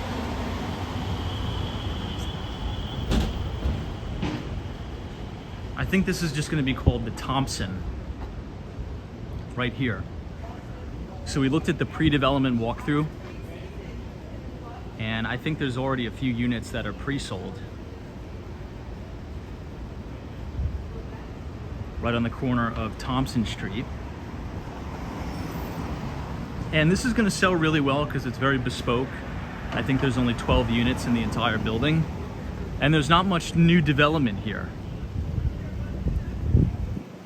And look at that beautifully centered view. Oh, GNS, very cool.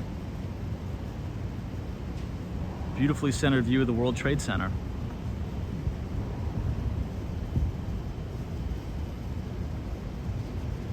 If you guys are enjoying the live stream so far tonight, please leave a like on the video and click the subscribe button if you're new.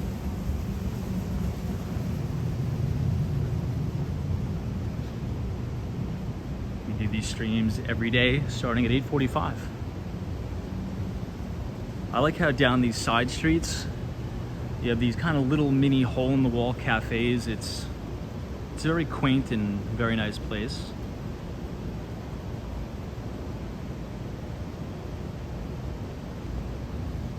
Very quiet, right?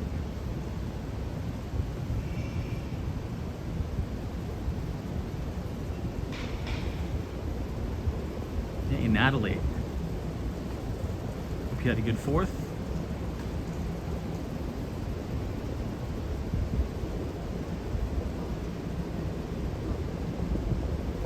Scholar says, forgot to mention your team is all women. Totally stole my idea. She's doing a great job. Women take business to a very high level, very fast. That is true. I never thought about that. My team, well, we have one other guy on the team, but yeah, I'm the only male on the team. We have one other. But yes, predominantly female team, yeah.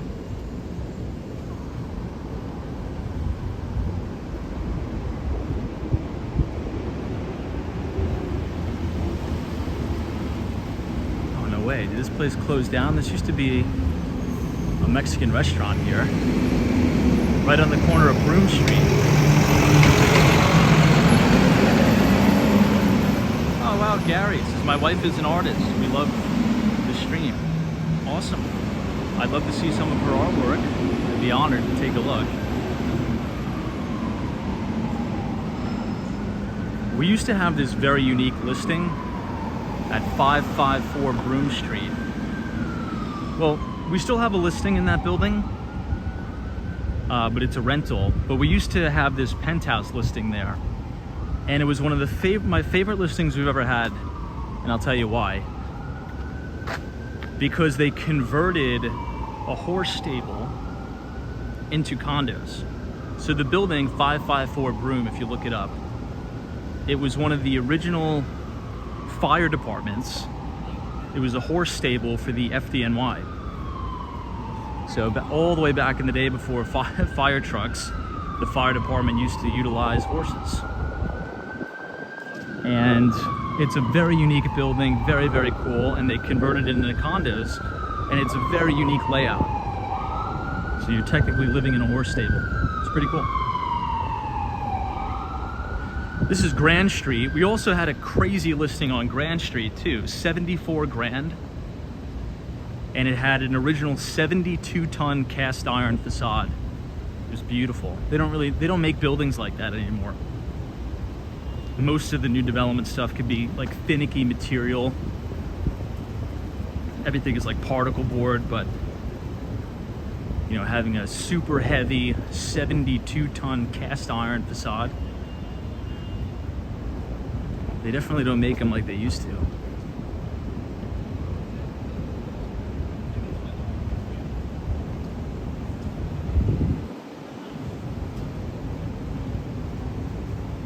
All right, so we're gonna make this left on Grand Street.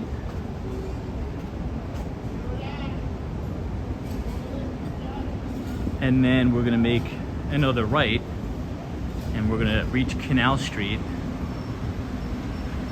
by my arch nemesis,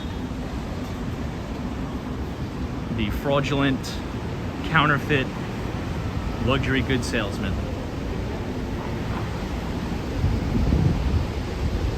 I think it's too late for them to be out to heckle me, but if they are, we have about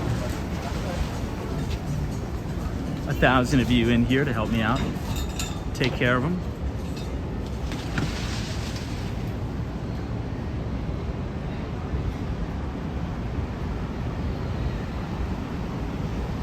This building's quite nice too, isn't it? It's a very interesting facade. The retail on the bottom is cool.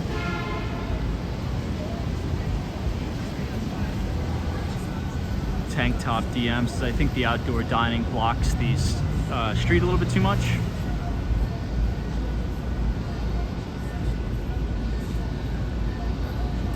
Colton Manning, appreciate it. I don't know. I mean, a city like New York, the more walkable it is, the better. I think the best example of this is that stretch of Broadway between 28th Street down to 23rd. They've closed it down to vehicle traffic, and it's only outdoor dining and pedestrians. And I think the city's it looks a lot better that way. It's more European.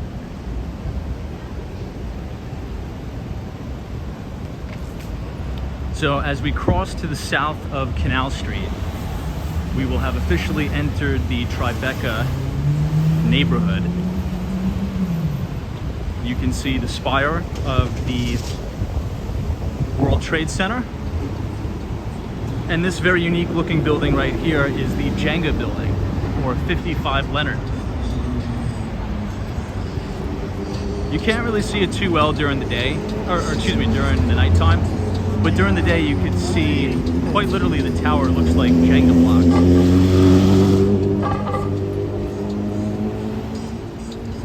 Now, Canal Street cuts the entire island of Manhattan in half. We are now looking westbound, or excuse me, we are now looking eastbound. If you continue east all the way down Canal Street, you'll run right into the Manhattan Bridge. But if you go all the way to the west, this will take you to the Holland Tunnel, which will take you out to New Jersey.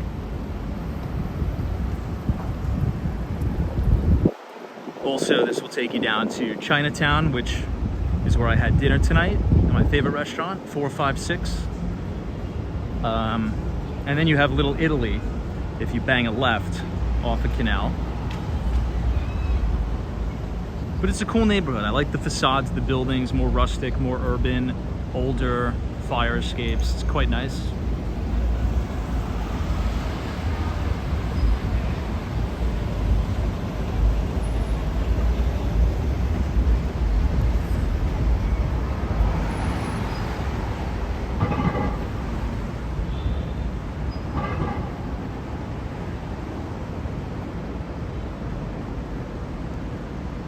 What do you guys think of 55 Leonard? It's a pretty interesting building, isn't it?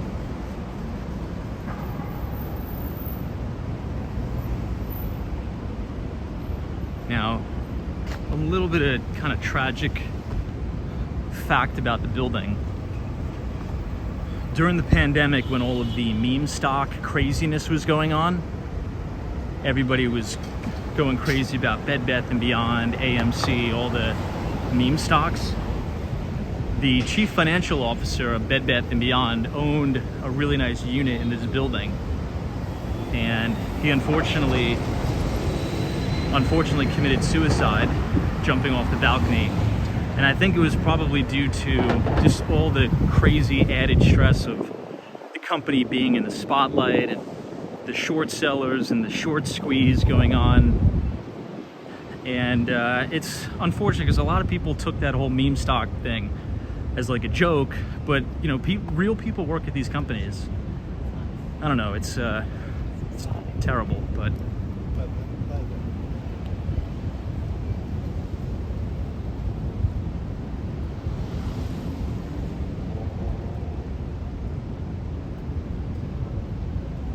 it's a pretty interesting view. The clouds.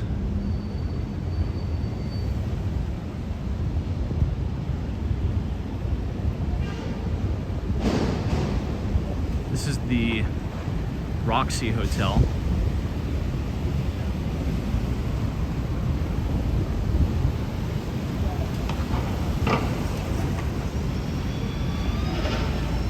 Now, TRIBECA used to be the most expensive neighborhood in Manhattan, but it was just recently dethroned.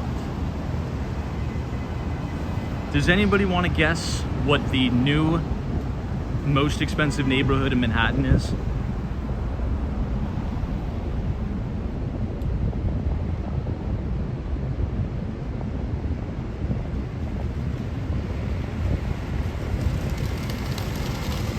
This looks like a new development going up here too. Yeah, Shannon, you're right. West Village. Which I can totally see why. West Village is very, very fun. So I've often said, you know, maybe sell into the strength in neighborhoods like TRIBECA, rotate into some of the more depressed neighborhoods. I think you'll get the best bang for your buck in Sutton Place. And then when these neighborhoods really start to cool again, maybe you can upgrade and rotate up to something here. Now, as we head towards Lower Manhattan, coming into view is going to be the best-selling condo of 2022, which was 130 William.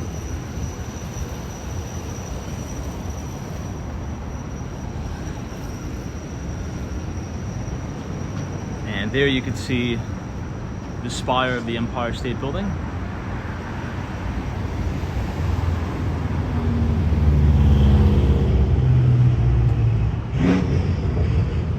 Now this is Franklin Street. If anyone wants to see a listing that I'm trying to sell, it's right off of the street right here, Franklin Place, 5 Franklin Place. If you want to look it up on Street Easy, just type in 5 Franklin Place, Unit 8A. It's a private street in Manhattan that's just off of Franklin Street, and it's pretty cool. Maybe, I've shown you guys a million times, but we do have some new folks here. I'll show you the building. It's kind of cool. It's a very bespoke building, built in 2014, 54 residences in total, children's playroom, gym, pool on the roof. Has pretty good exposures to downtown Brooklyn. You can see Brooklyn Tower, Brooklyn Bridge, Jenga building, and you also can see every single building in the Hudson Yards from the roof.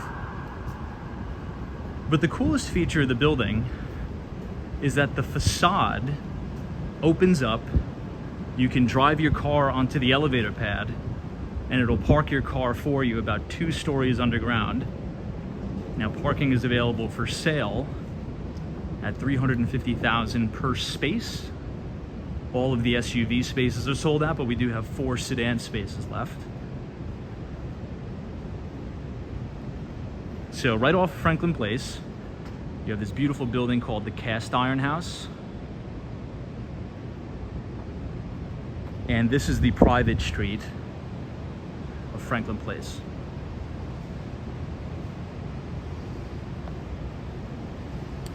You have these original Belgian block streets right here.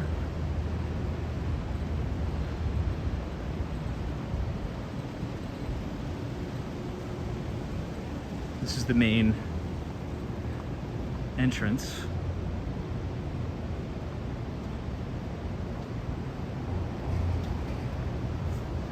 And this is the garage door. So the garage door will open up, pull your car onto the elevator pad. But it's very private. Nobody really ever even knows it's here.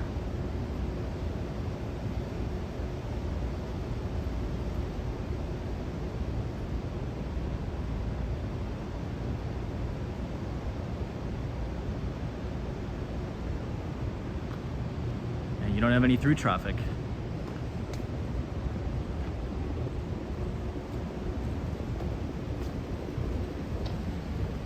So very rare to have.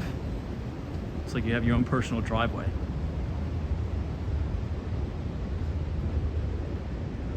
And then boom, you're looking right up at Jenga.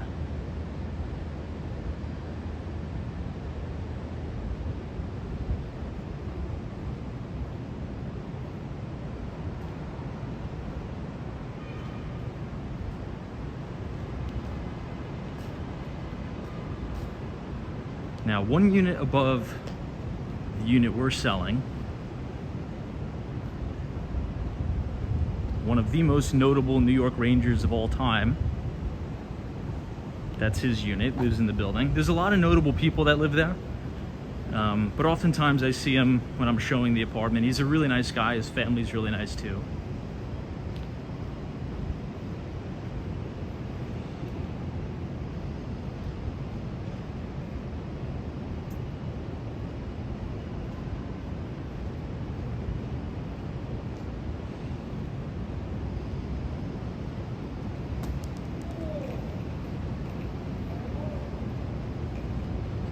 All right, let's continue to head down by the Oculus. Let me zoom up on the... Professor Dario, you're correct, 56, apologize. That's the Spire of the Empire.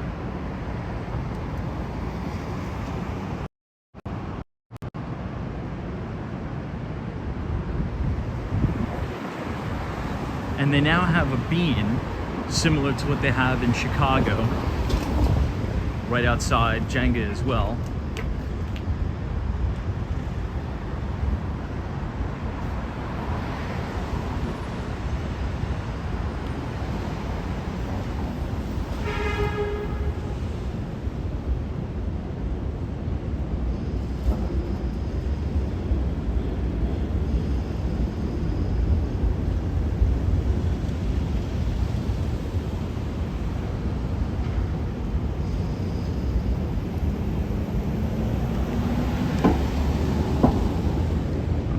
Of Church and Leonard.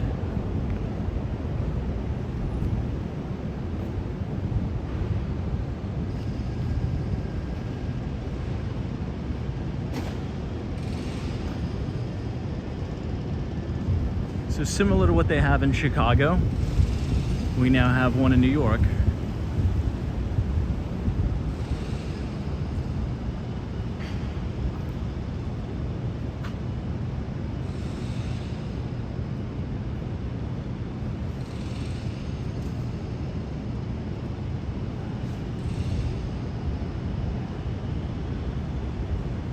No bats, no chocolate.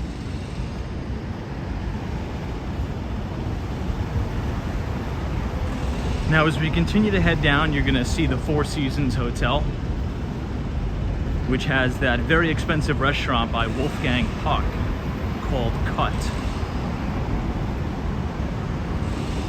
Professor Dario says, "Hey Tom, do you like chocolate?" I do.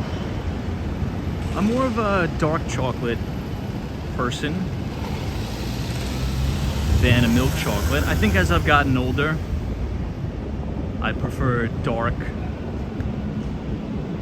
chocolate the most.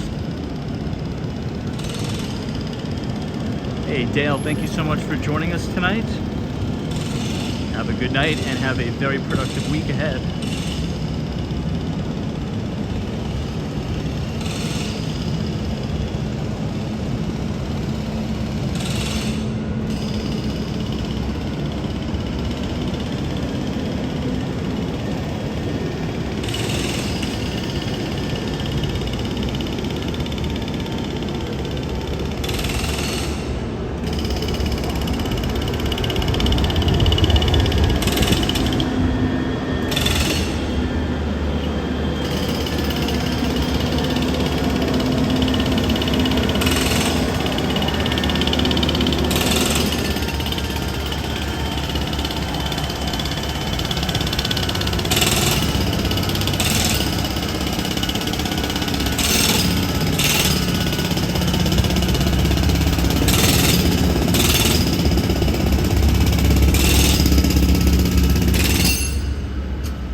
We're almost there. We're gonna run right into the Oculus. Maybe we'll go inside the Oculus tonight because it's humid, and we've covered a lot of ground.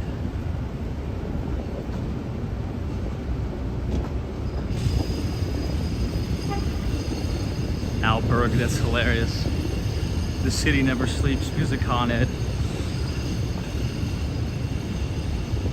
So funny. Look at how pretty this building is.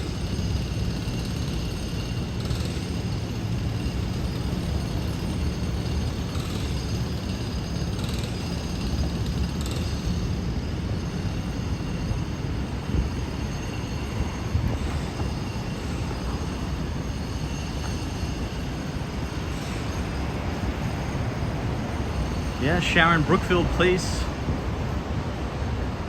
is right on West Street. It's close to 200 West Street by the Goldman Sachs. Brookfield Place is awesome. I have to film a standalone walking video there.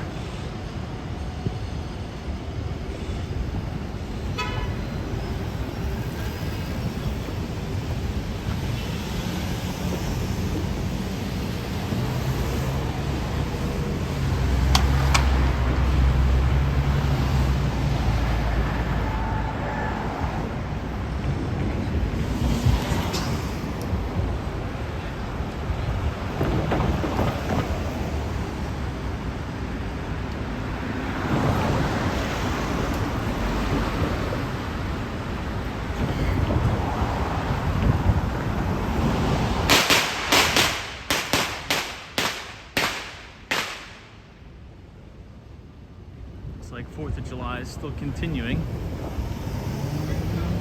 This is the Chambers Street station, the ACE 2 and 3 trains.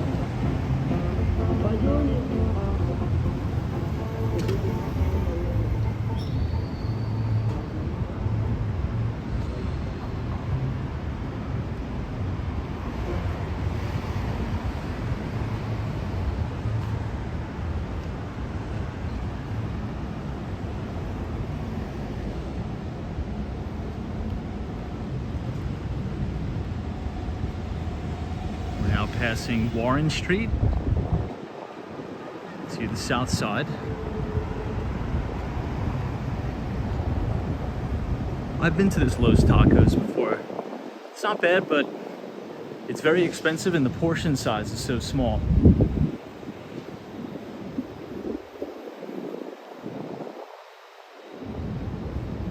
That's the Four Seasons.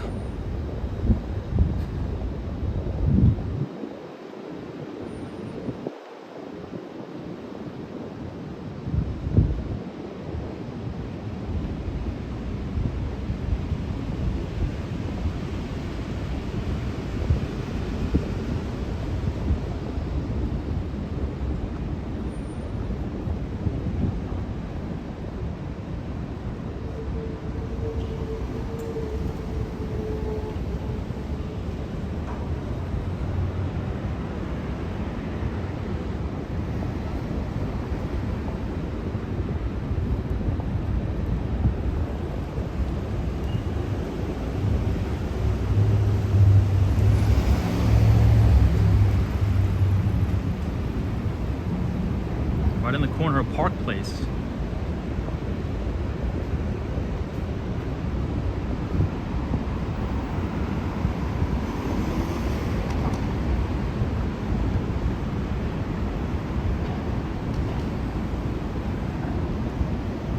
You can just start to see a little bit of the Oculus coming up.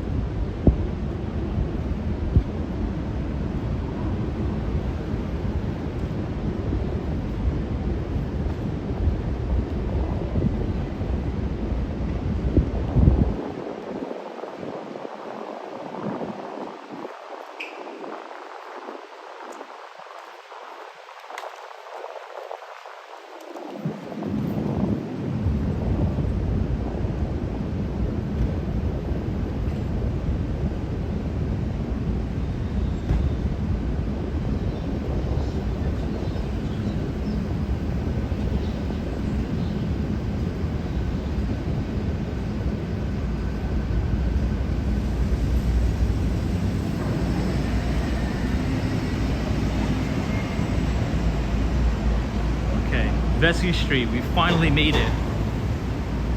It's been a long hike. We went from Central Park South 59th Street all the way down to the Trade Center.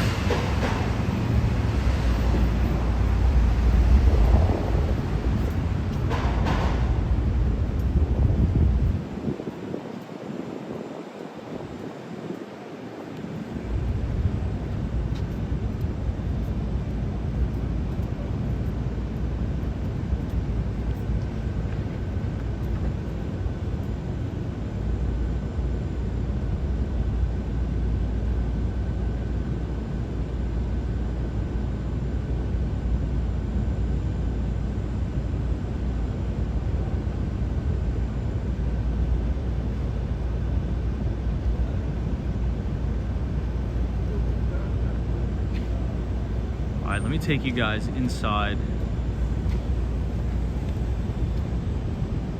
the Oculus.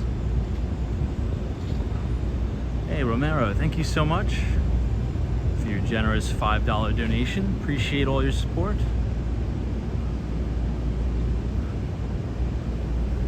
Doesn't the Oculus look so unique at night?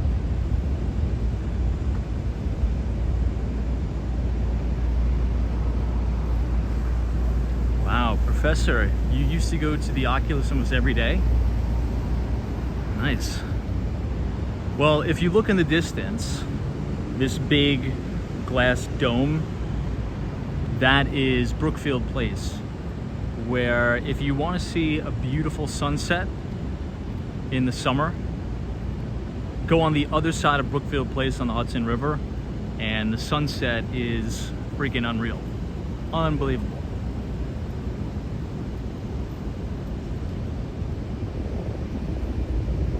Let's check out the Olympic rings for the 2024 Paris Olympics.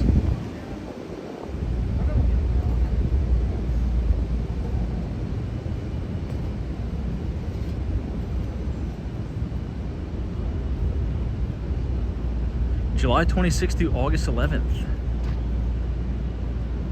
This is cool.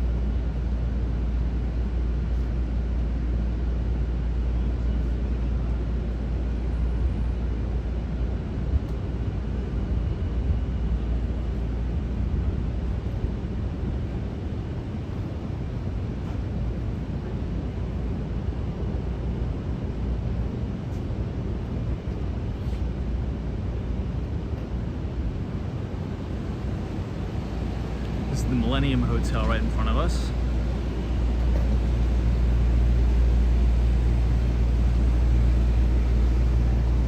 Now, I'll take you guys inside.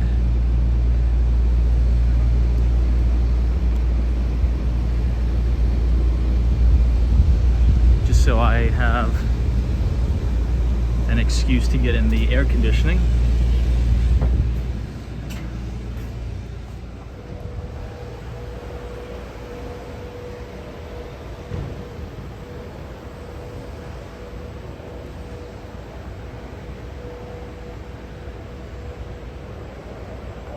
It actually doesn't feel like they have any air conditioning on in here. That's all right. But what do you guys think of the inside of the Oculus? Thumbs up or thumbs down?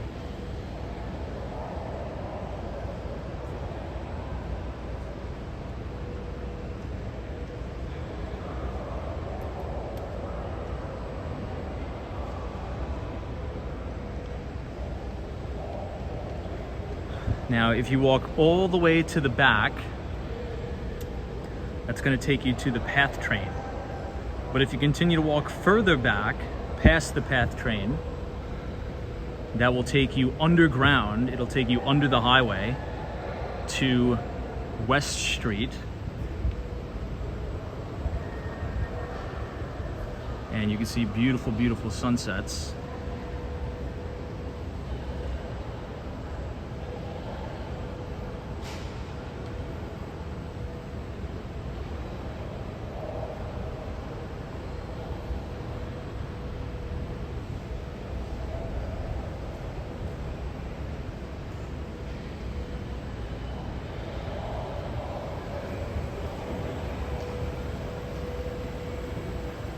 All right, let's take you guys to Zuccotti Park.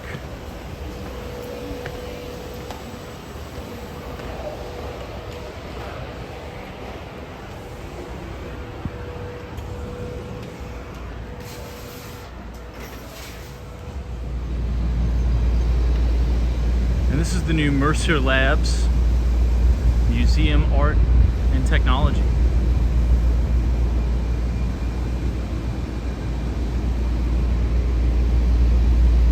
Let me cross the street just so you can get one more look at the World Trade Center and the Oculus in one shot.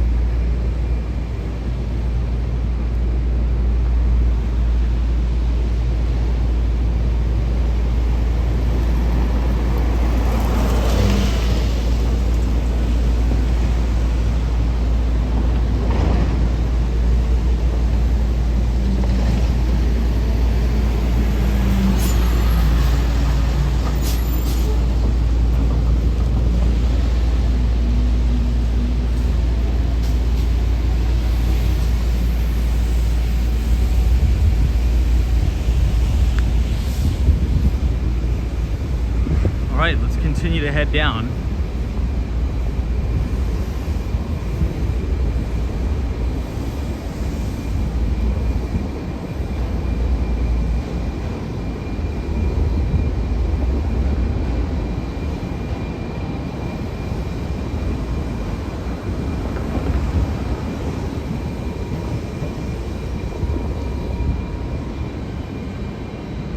There's the Eataly.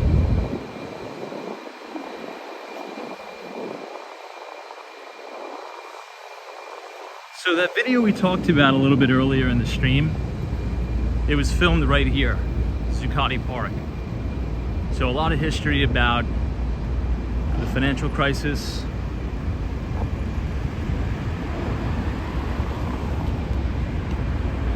Peter Schiff, I am the 1%.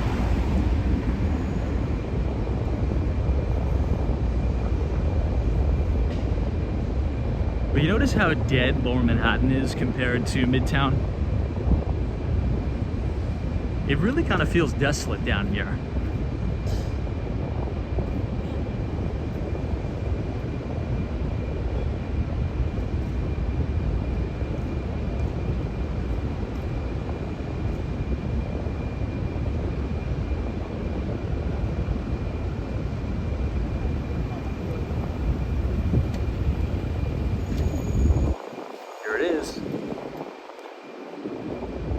This was where the original Occupy protests were.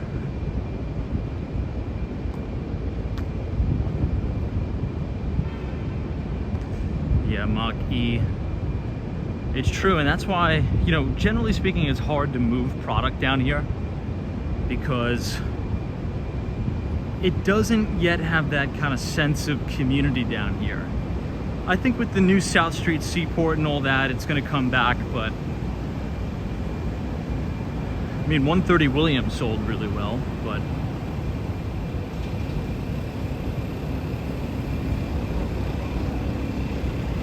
Sam Banks. This is how are the hotel prices in Lower Manhattan compared to Midtown. Now, hotel prices are at records this summer for a few reasons. It's very, very expensive for a hotel in Manhattan because you have two things happening. Number one, like we talked about, a massive return for tourism and business travel, like in a massive, massive way. Huge return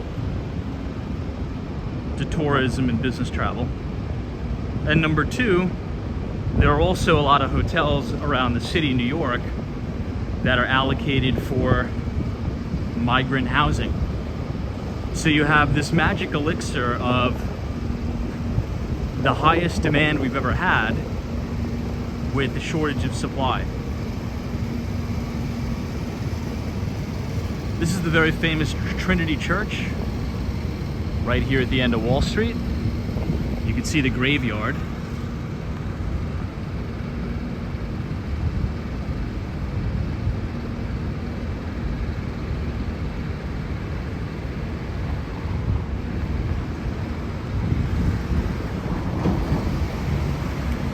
But right across the street from Trinity Church is One Wall Street. And this building is the largest office to condominium conversion in the city's history. And this was done by Harry McAlow, who also did 432 Park Avenue. Now, to be honest, the building isn't selling too well. It's only about 20% sold. And I think the reason for that is they really, really overdid it on the luxury. You know, this is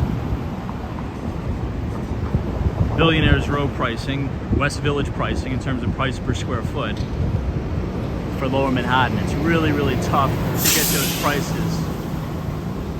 And it also has a lot of units too. I think this has over 500 units in the building. So generally speaking, if you're going to command a very, very high price per square foot, people generally speaking want bespoke product in desirable locations. And over 500 units is a lot. That's a lot to command that type of pricing. So I think they're going to have to cut prices significantly here to get sales moving. But it's quite beautiful in there, I'm not going to lie. The pool is stunning. You're swimming in the lap pool and you have this beautiful view looking directly at the Statue of Liberty. It's pretty unbelievable. Now, most of the units that sold at One Wall Street were the ones that looked directly into the floor of the New York Stock Exchange. So there's some of the one-bedroom apartments and studios. So you can, this is a pretty good example.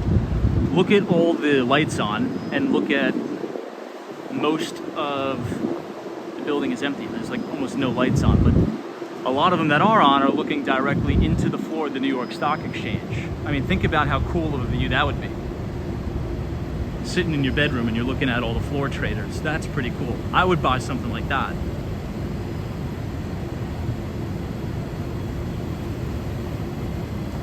Just off to the left here is Federal Hall with that classic George Washington statue there. Unfortunately, the building is so old, it's going to have all this scaffolding for about 10 years as it undergoes restoration.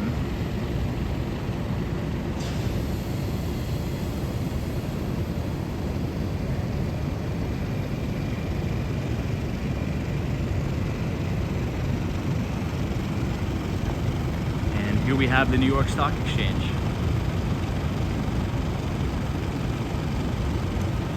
This is a little quick reminder for everyone to check your email, because I did send out our free investing newsletter on Friday.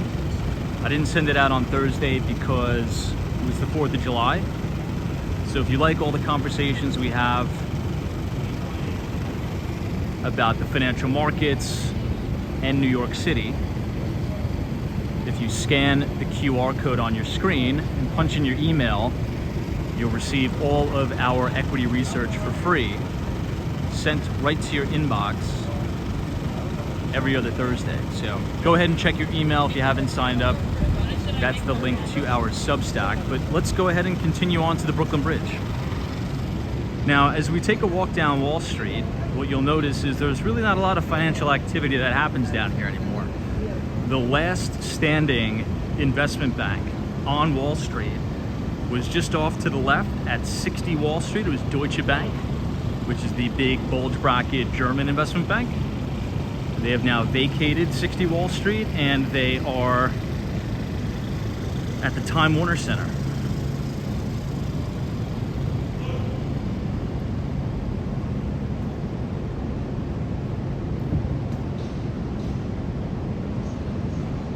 And I have a feeling that that's probably going to be converted into condominiums as well.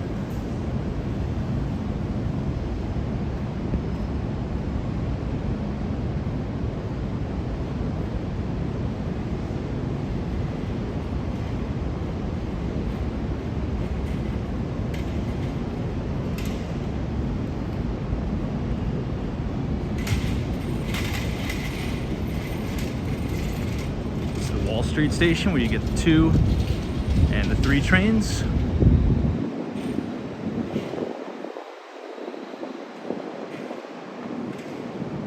Yeah, wow, look at the construction site. So you haven't been down here in a long time. This used to be Deutsche Bank. I used to work in the building right next door. This huge building, crazy.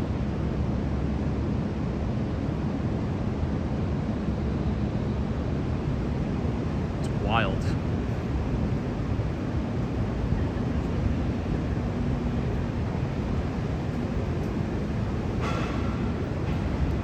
.60 Wall Street main construction entrance.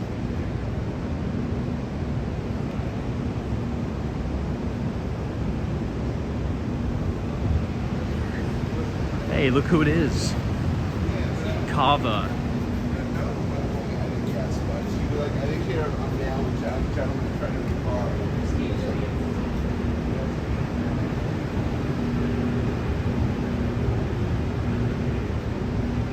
You know what, let's see what the hell they're gonna build over here.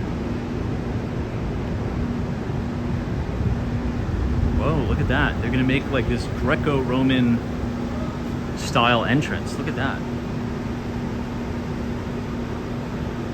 Anticipated completion March of 2026.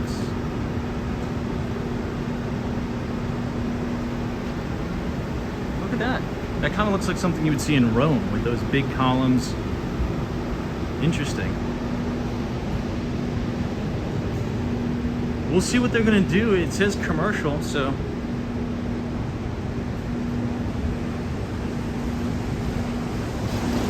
I love this store, Le Labo.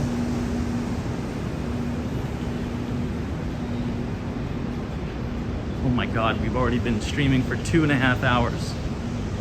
Oh my God, and it's almost midnight. Where did the time go, my friends?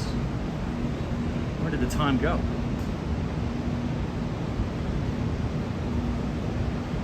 Really? Jeez.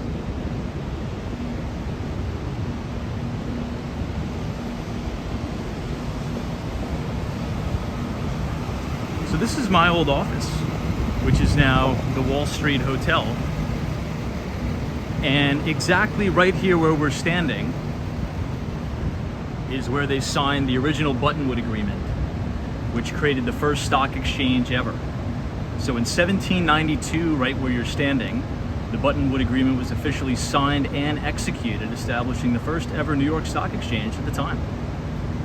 And it used to be a coffee house right here. Now, it is this beautiful kind of Art Deco style hotel.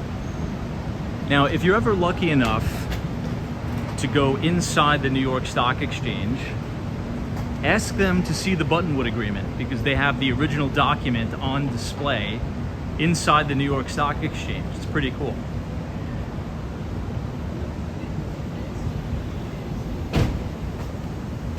But I never knew that. All those years, I used to work in this building.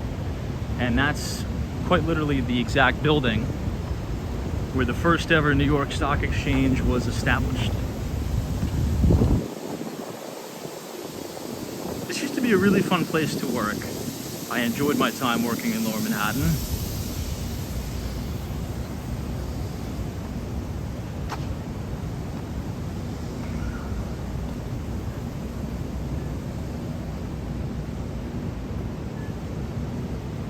Now we're gonna head over towards the seaport, South Street Seaport.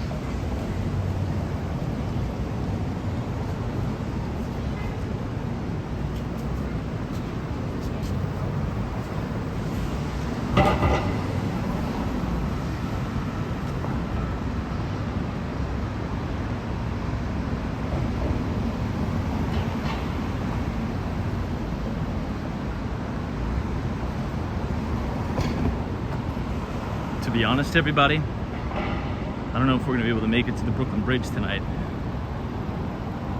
I had no idea it was almost midnight. I really have to get home. I gotta be up early. I have a meeting in the morning. And I think you guys need to get up early too. I don't mean to keep you. So maybe we'll cut the stream off at Fulton Street. Because I don't know if I can walk across the bridge tonight. I gotta get home. This is Maiden Lane. This is the main AIG building. I think this is totally vacant. And that's that new development that they stopped construction on because it was about to fall over because it had a faulty foundation. I'll try to see what they're gonna do about that.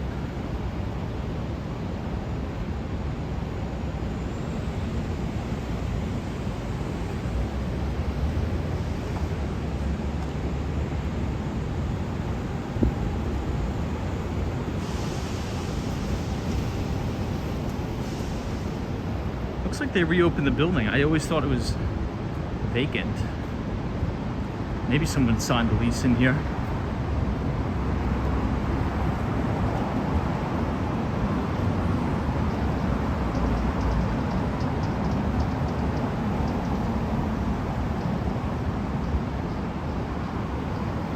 All right, everyone. Well, I do appreciate everyone coming out. I hope you all had a wonderful 4th of July weekend. And I wish you all a very prosperous week ahead. And if you enjoyed the live stream, please leave a like on the video and subscribe to the channel if you're new. We do these streams every single night, starting at 8:45.